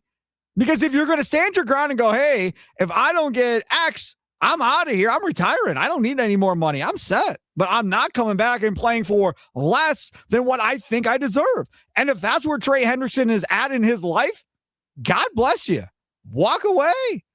The Bears know all about it. Dahlman walked away, their starting center, at 27. Mm-hmm. So wouldn't it be crazy for a guy at 31 to walk away coming off a core muscle surgery and go, I don't want to play no more. See you later. And if he does, again, Godspeed. That's fine by me. Doesn't affect me at all. Doesn't affect anybody because he's not under contract with anybody. But if it's like, hey, man, I'm going to do a short-term deal in hopes that I can do maybe 2 or 3 short-term deals at higher money, and that way you're betting on yourself, A. B, you have a much better chance to get that over a 2-year deal than you do over a 5-year deal or a 4-year deal. So for me, if it was me and you have all this potential money out there for next year, I'd go 2 at 50, right? Offer him 17 or 18 this year, something like that, so you still have some room to play with, or 15, something like that, and then put more of that money on the backside and see if that can get it done. Because, again, that's not close. He wants 30 a year. So that's, 30 to 40 a year, I think is what he wants. So that's 70 million. If you go 35, that's 70 million over 2 years or somewhere in that area. I don't think the Packers can do that, but I do think the Packers are going to get creative over a 2-year deal to maybe make it more worth his while. They still have ways where they can still free up more money, can the Packers, through restructures and so forth, to free up even more money if they wanted to get in. And I understand. Everybody's talking about Carter with the Eagles and going and getting the defensive lineman and trading and all this. You don't got to trade anybody for Trey Hendrickson. You don't got to give up any picks. You don't got to just sign the dude, right? I mean, the comp pick thing, whatever. But I mean, for the most part, you're set if you go get him. It's Hendrickson and it's Micah Parsons coming from the other end. Then it doesn't matter who the hell the cornerbacks are. Not nearly as much as it does right now.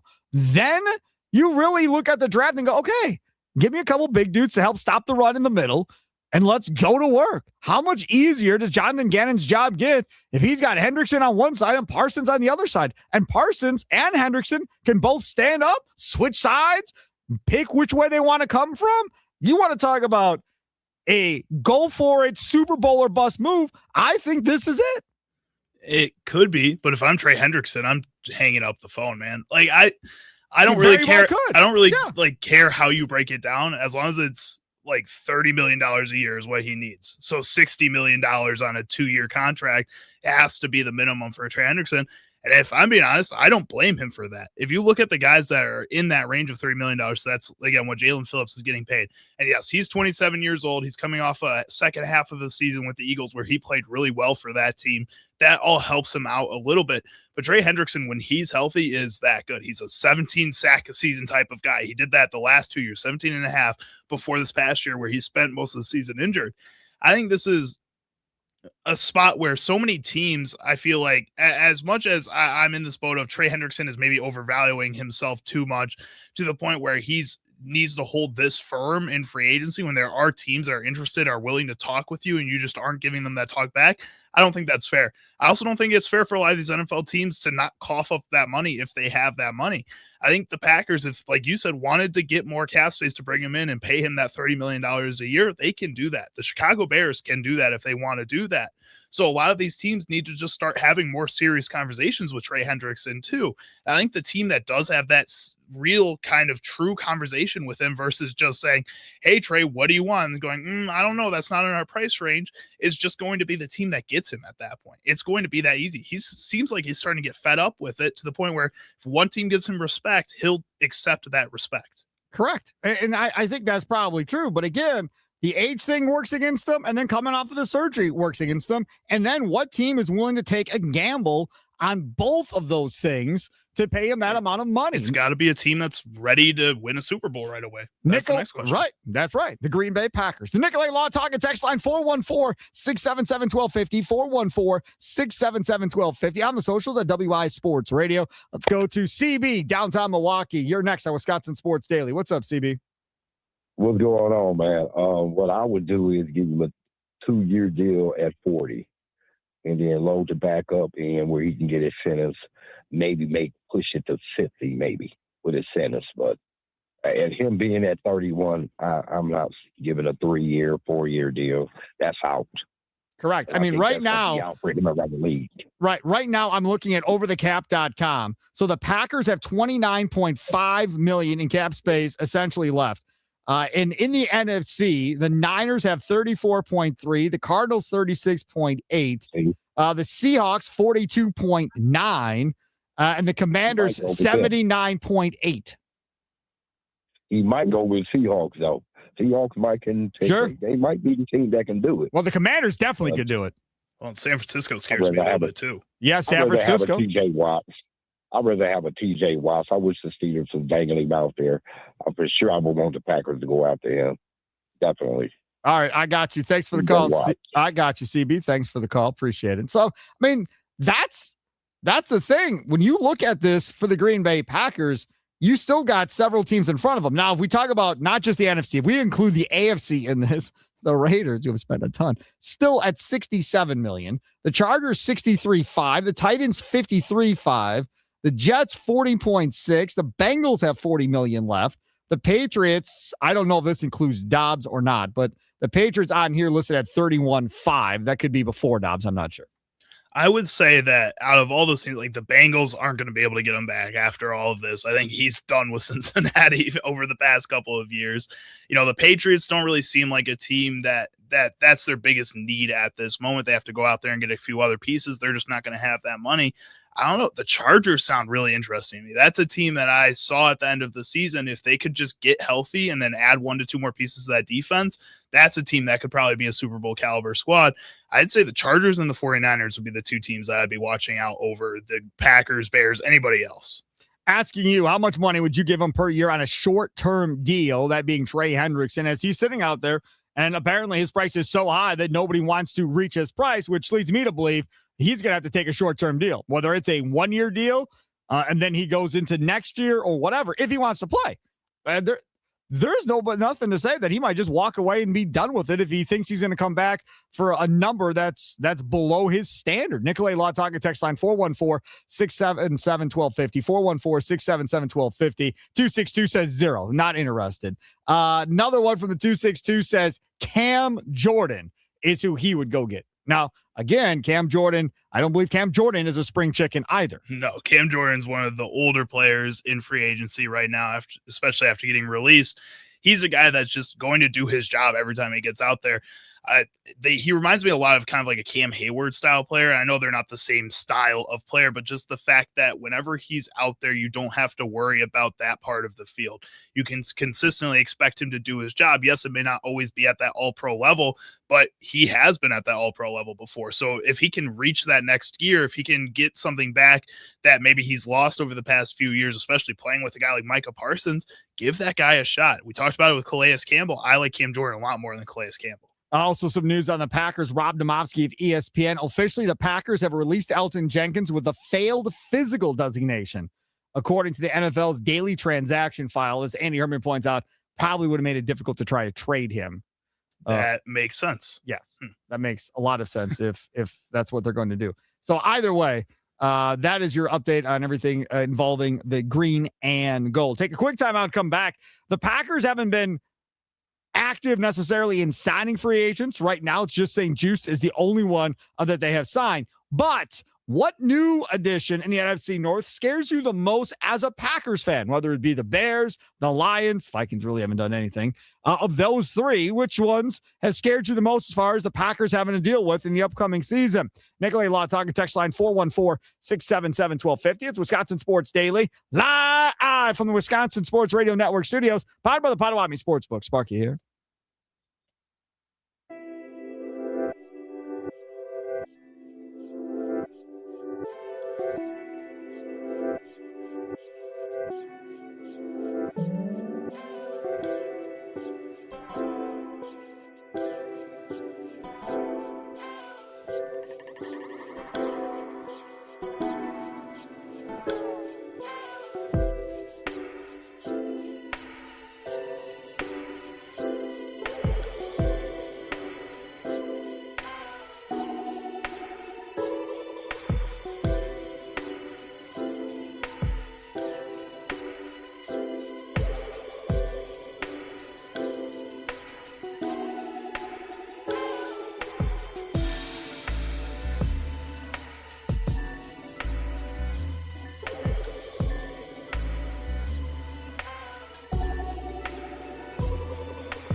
Welcome back. It's Wisconsin Sports Daily. Steve Sparky Fiver, Charlie Usen over there, other side of the glass. Hope y'all are doing well here on a Tuesday. What new addition to the NFC North scares you the most as a Packers fan? What new addition that the Bears have signed, or the Lions, or the Vikings have signed that scares you the most? Nicolay Law Talking text line 414-677-1250, 414-677-1250. I was reading through a bunch of different stuff earlier today, and if you didn't hear me mention the Pat Murphy piece in The Athletic, talking about his days managing an international team, it is must-read, outstanding writing and information and all of that stuff, and just awesome. It's so good. Highly recommend it. Anyways, I saw a piece this morning while I was getting ready for the show, and it was talking about Kyler Murray. And they've been doing a lot of Kyler Murray stuff on ESPN as well, because he technically is still not a free agent, is still hanging out waiting. But the thought right now is that it's probably going to be the Vikings that are going to go scoop up Kyler Murray once he becomes available. And the conversation piece around that is, man, you are going to give Kyler Murray, one of the best quarterback guys in the league, in Kevin O'Connell, one of the better play callers in the league, in Kevin O'Connell. You're going to give him the best receiver in the league in Justin Jefferson, and a good receiving core to go along with that. And you're going to put him in a better situation than he has been probably in Arizona, where he's had questionable people surrounding him and questionable coaches coaching him at this point. The one thing that I still don't know is there anything to the prep part of this? Is there anything to the putting in the work part of this? Remember, that was the story out on him before. That was poo-pooed immediately. No, that's not true. That's not true. I don't know if it is or not. But I will say this. If he ends up with the Vikings, that makes that Vikings team, in my opinion, significantly better than they were with J.J. McCarthy immediately. Now, can he stay healthy? That I don't know. But as far as does it make them better, it absolutely makes the Vikings better if they were to figure out a way to get Kyler Murray, and you'd be able to get him on the cheap too. Oh, 100%. I mean, Kyler Murray at his best, I think people forget sometimes, played at like an MVP level. Yep. He was that good. He's a former first overall pick. There's a lot of things that you have to like about Kyler Murray's game, the athleticism. Like you said, he has to stay on the field. Going to the Minnesota Vikings, that would be the best reclamation project that they've gotten so far out of all the guys that have gone there trying to take that next step in their career. He's actually shown in his past that he's been able to take that next step. And kind of like Daniel Jones in Indianapolis, I think that's part of the reason the Vikings went and got him when he was released by the Giants too, is because he had that level, that Pro Bowl level that people had seen before in New York, and they thought maybe they could work with that. And then Indianapolis and Shane Steichen felt like they could work with that too. That's the other rumor that I've been hearing too, is that maybe they back off of that tag that they put on Daniel Jones and Indianapolis goes for a Kyler Murray. And I think that would work very much in the benefit of the Packers. You don't want to see Kyler Murray in the NFC North. I don't want Kyler Murray in Indianapolis either. Look, I'll take Kyler Murray over Anthony Richardson, obviously, every day of the week. But I think they're going down the road of Daniel Jones coming off of injury. I think that's what they promised Alec Pierce was.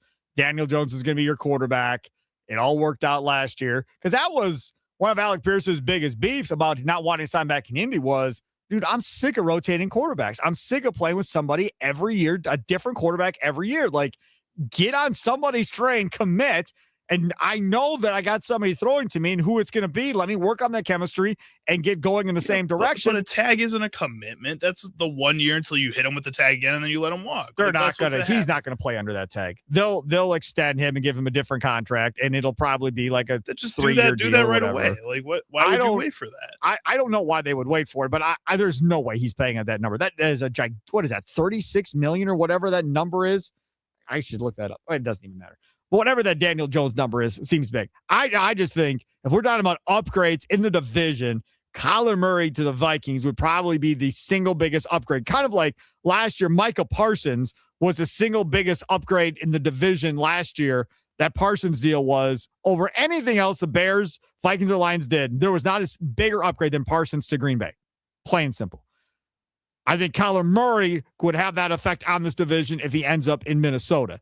Now, the other moves that we've seen so far from Detroit and Chicago have been nice. Sure. Are there moves that concern me? Yes. So Isaiah Pacheco to the Lions is not good. I don't like that one at all because this is that spread it out offense and get him out in space and let him go. That move right there makes a lot of sense for the Detroit Lions, and I think that was a smart addition. Well, but the problem with Pacheco and why I think it may still be a little bit of a gamble is that, yeah, he can get out into space, and then he just looks for contact. He tries to get tackled sometimes just so that he can try to break a tackle, too, at the same time, which I think works for the Lions a little bit because David Montgomery was that type of bigger back that gave you that nice compliment to a Jahmyr Gibbs. But David Montgomery also had a little finesse to him. And I think that's part of the reason the Houston Texans wanted to give him that option because they had a Joe Mixon last year who didn't stay healthy. And that's that type of player. So I think they just wanted that archetype. Isaiah Pacheco is a little bit of a different player. He's not going to be as skillful between the tackles. It's going to be trying to run through everybody. And if the Packers can maybe figure out a linebacker situation, a defensive tackle situation still within the draft, within free agency that can fight that power back against that, and then it relies only on Jahmyr Gibbs. And then he gets tired out at some point. You can win more games that way. I don't know. Pacheco doesn't scare me as much. So that's one for me, at least with Detroit, that I'm a little bit worried about. On the Bears side of things, I love the Kobe Bryant signing. I loved him in college. I think he's done a great job in Seattle. I think that's a great signing by the Chicago Bears. I love the Kobe Bryant signing. Does it scare me? Safety ain't really going to scare me. Khalif Raymond? I didn't like that one. And I complained about that one earlier when we had Mike Wahle on, the former Packer offensive lineman, at the 2:00 hour. Missed it. Go back, listen. Again, wisportsradio.com, wisportsradio.com. That one I don't like because the special teams unit already was pretty decent last year for the Bears. And now you give them a legitimate returner, and they had a good returner last year. And you give them a wide receiver that can do some things too with Caleb Williams, a vet that's been around for a minute or so. I like it, and it wasn't expensive. Well, that good returner for the Bears, Devin Duvernay, is a free agent currently in Packers in the market. Go and get him. Why not? Why not? Thank you. He played. Why not? He was a huge part of the Bears' success last season because there's multiple times where he helped flip the field. He helped give the momentum to the offense, a team that fed off that energy so much. Go and give him a shot. Why not? You have no other options at this point. Lately, I don't want to see Keyshawn Nixon out there. He hasn't been that player when they do give him that extra chance at back there, but he doesn't even want to be there. Don't want to see Josh Jacobs returning kicks anymore. Get a guy who just does it. Yeah, I don't. Duvernay should be signed. Like, what are we doing? I just looked it up to make sure he was an unrestricted free agent. Mm-hmm. He is. Like, why wouldn't you go do that? And I know he's been in the league. This will be his 7th year coming up. Hey, $1.1 million. It's not gonna cost that much. No, to go get him, and he's a wide receiver. And I know, we want to have the guy play with the other position. I don't care. Let's just burn a roster spot for just a returner. That's all. Well, and if I he think gets on the field and plays occasionally, fine. But I'm not going to feel any pressure to have to play him so many snaps at wide receiver. And that's what's going to scare him, though, is that he just won't. Like, the Bears didn't play him at wide receiver at all last season, especially towards the end of the year. Right. And I think that's why they cut him for Khalif Raymond, who they feel like could play some more offensive snaps. The Green Bay Packers need to figure this out. So because of that, they need an explosive guy. He is an explosive guy that literally every time his hands touch the ball, you're like, oh boy, here we go. It's a threat. Right.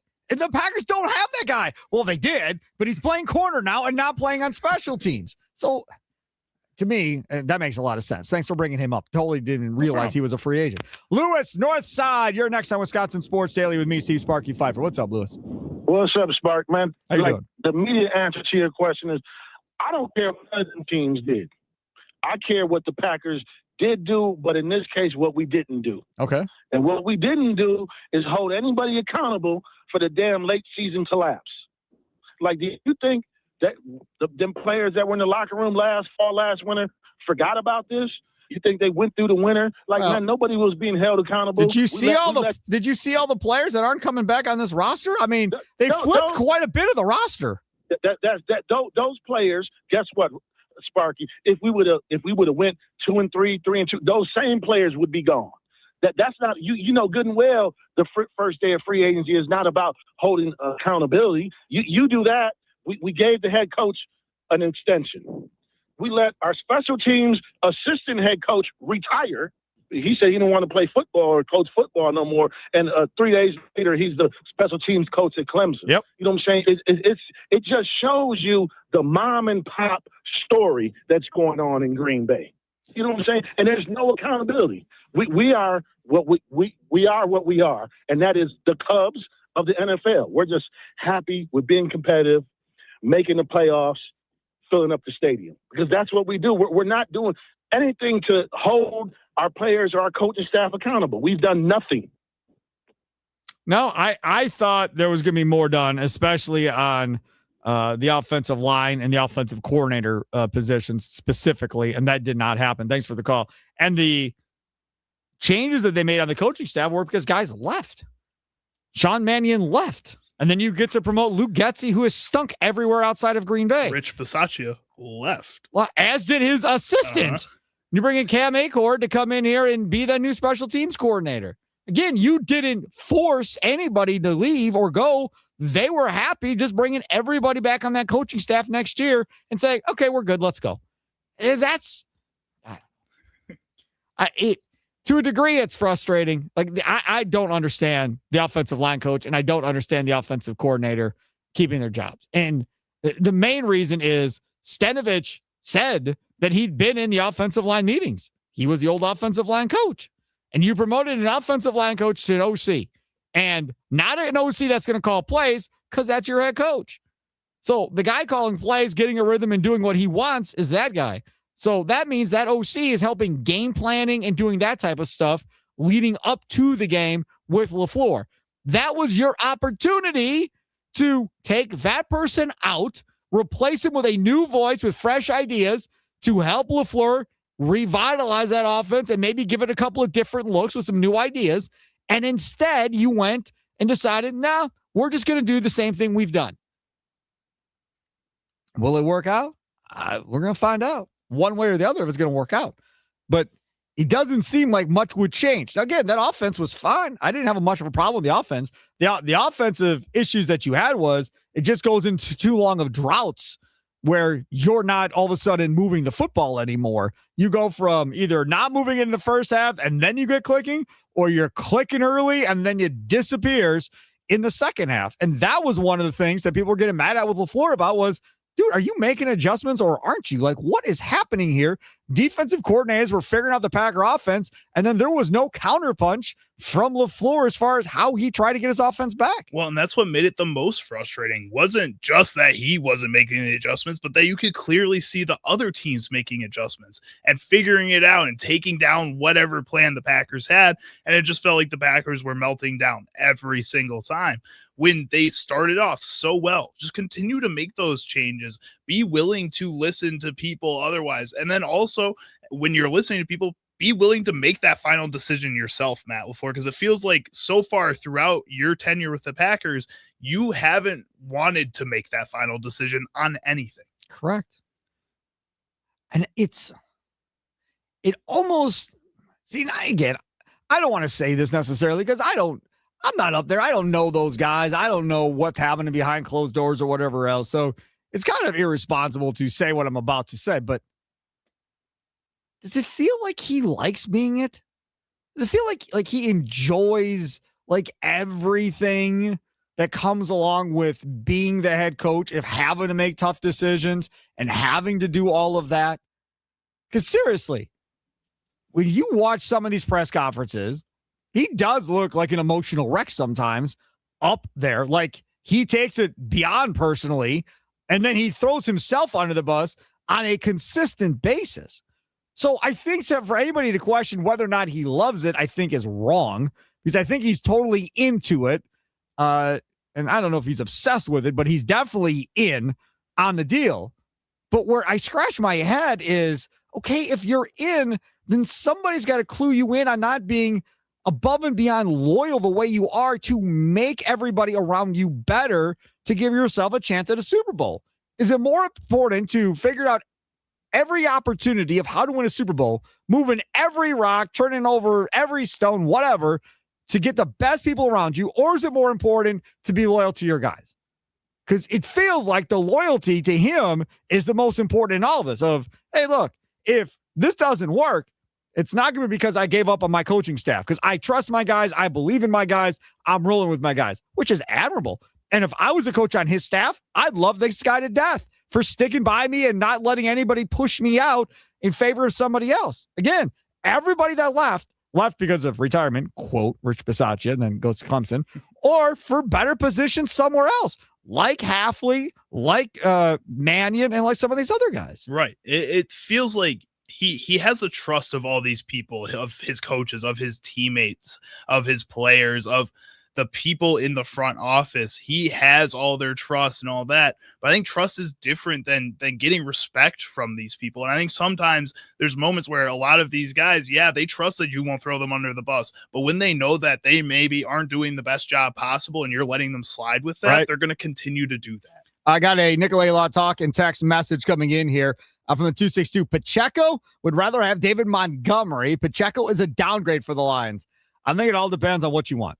If you want a physical bruiser that isn't that big play home run threat, I think that makes sense for Montgomery. And that's what it kind of was, right? It was kind of like thunder and lightning with him and Gibbs in that backfield. This was a choice. Now, whether this was a choice by the front office, whether this was a choice by Dan Campbell, whether this was a choice by the new offensive coordinator, it was a choice to go in the direction of finding somebody more similar to Gibbs than Montgomery. Well, and again, Pacheco's style still is very similar to Montgomery. Like, he does not want to avoid contact at all. He likes trying to run through people, even as a smaller player. And yeah, he's going to be a little faster than Montgomery, but I don't think he's as agile and quick on his feet as Montgomery really truly was. People don't give him enough credit for being able to find the gaps all the time and hit those gaps despite not being that huge breakaway threat. That's where Pacheco gives you a little bit more help as he can break away, but he's looking for that contact and he's not as light on his feet. Be interesting to see how they use him in Detroit moving forward. And again, their new OC's coming from the Cardinals. So we'll see what this offense looks like, because last year when they hired offensive coordinator John Morton, that failed miserably and Campbell had to take over. So this is try number 2 now to replace Ben Johnson in Detroit. Take a quick timeout, come back. Other side, things that Sparky missed, brought to you by the Milwaukee Admirals. We'll jump into some Badger basketball talk coming up in just a couple of minutes. Let me tell you about my fine folks over there at the Potawatomi Sportsbook. Can you feel it? The thrill of witnessing a walk-off grand slam, a buzzer-beating 3, lots of those. At Sparky, you know the feeling, and there's only one place to experience that raw exhilaration, the Potawatomi Sportsbook. Catch all the action in a supreme space with dozens of sports betting kiosks right there off the walkway coming from the parking garage into Potawatomi, right across from what is it? Rock and Brews. Rock and Brews. I had the Brews part, forgot the Rock. The Rock and Brews place. Great personal pizzas over there. Cool drinks, 48 beers on tap, dozen different specialty cocktails. Got the Potawatomi Sportsbook, full menu there, homemade pastries and desserts, luxury seating, 2 different levels, and of course, a monster video wall, 2,000 square feet, up to 30 sporting events at one time. Best sportsbook in the Midwest, per me. Right now, check them out. Potawatomi Sportsbook. More info at Potawatomi.com. Reserve ahead of time. I keep telling everybody, reserve ahead of time. And I had a text that came in earlier when we were talking about all of us from 9 to noon to the Mason Crosby Show to Wisconsin Sports Daily. We're all going to be there next week, Thursday, doing our shows from the Annex by the Potawatomi Sportsbook. The 262 texted in earlier. Got a table reserved already. See you guys there. That's what I mean. Reserve your table now. Yes, there is a fee that goes along with it, a nominal food and beverage fee, but you're going to spend that money anyhow. So reserve today. More info at Potawatomi.com. Must be 21 to enter the casino.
Welcome in, Wisconsin Sports Daily. Steve Sparky Pfeiffer, Charlie Usen.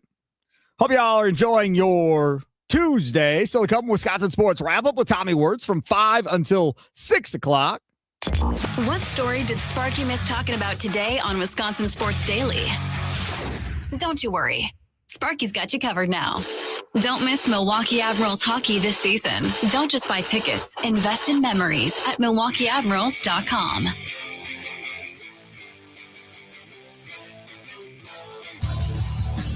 All right, let's get to things that we missed. One of the things that we missed, Zaire Franklin was on the Jim Rome show earlier today and talked about his type of leadership.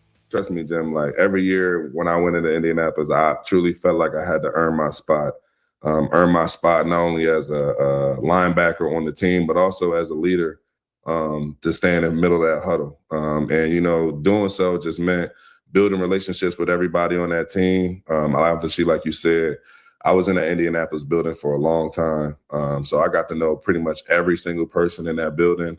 And, you know, while they're a part of my story, I'm looking forward to, you know, getting to know everybody in the Green Bay organization. Because I truly believe that, you know, it takes everybody in the building to help go get a championship. So, you know, it starts with being humble, understanding that, you know, we're all at zero. It's a new year, whatever you did in the past. Whether that's last year or before that, it really doesn't matter. We all got to earn our keep based off of what we do. So I'm just looking forward to earning their trust, you know, and just being a great teammate because that's really my favorite part of the game. I think you have to like that. You have to like that if you're a Packers fan hearing that. Now, the other part of this from the Jim Rome show earlier, Chris Ballard said they wanted to get younger and faster on that Colts defense, and Zaire Franklin, I think, might have taken exception. I mean, I consider myself one of the faster guys on the defense, so I didn't think he was talking about me. I can't get younger. I can't do that. But, you know, when I heard it, I mean, you know, you take it for what it is, you know.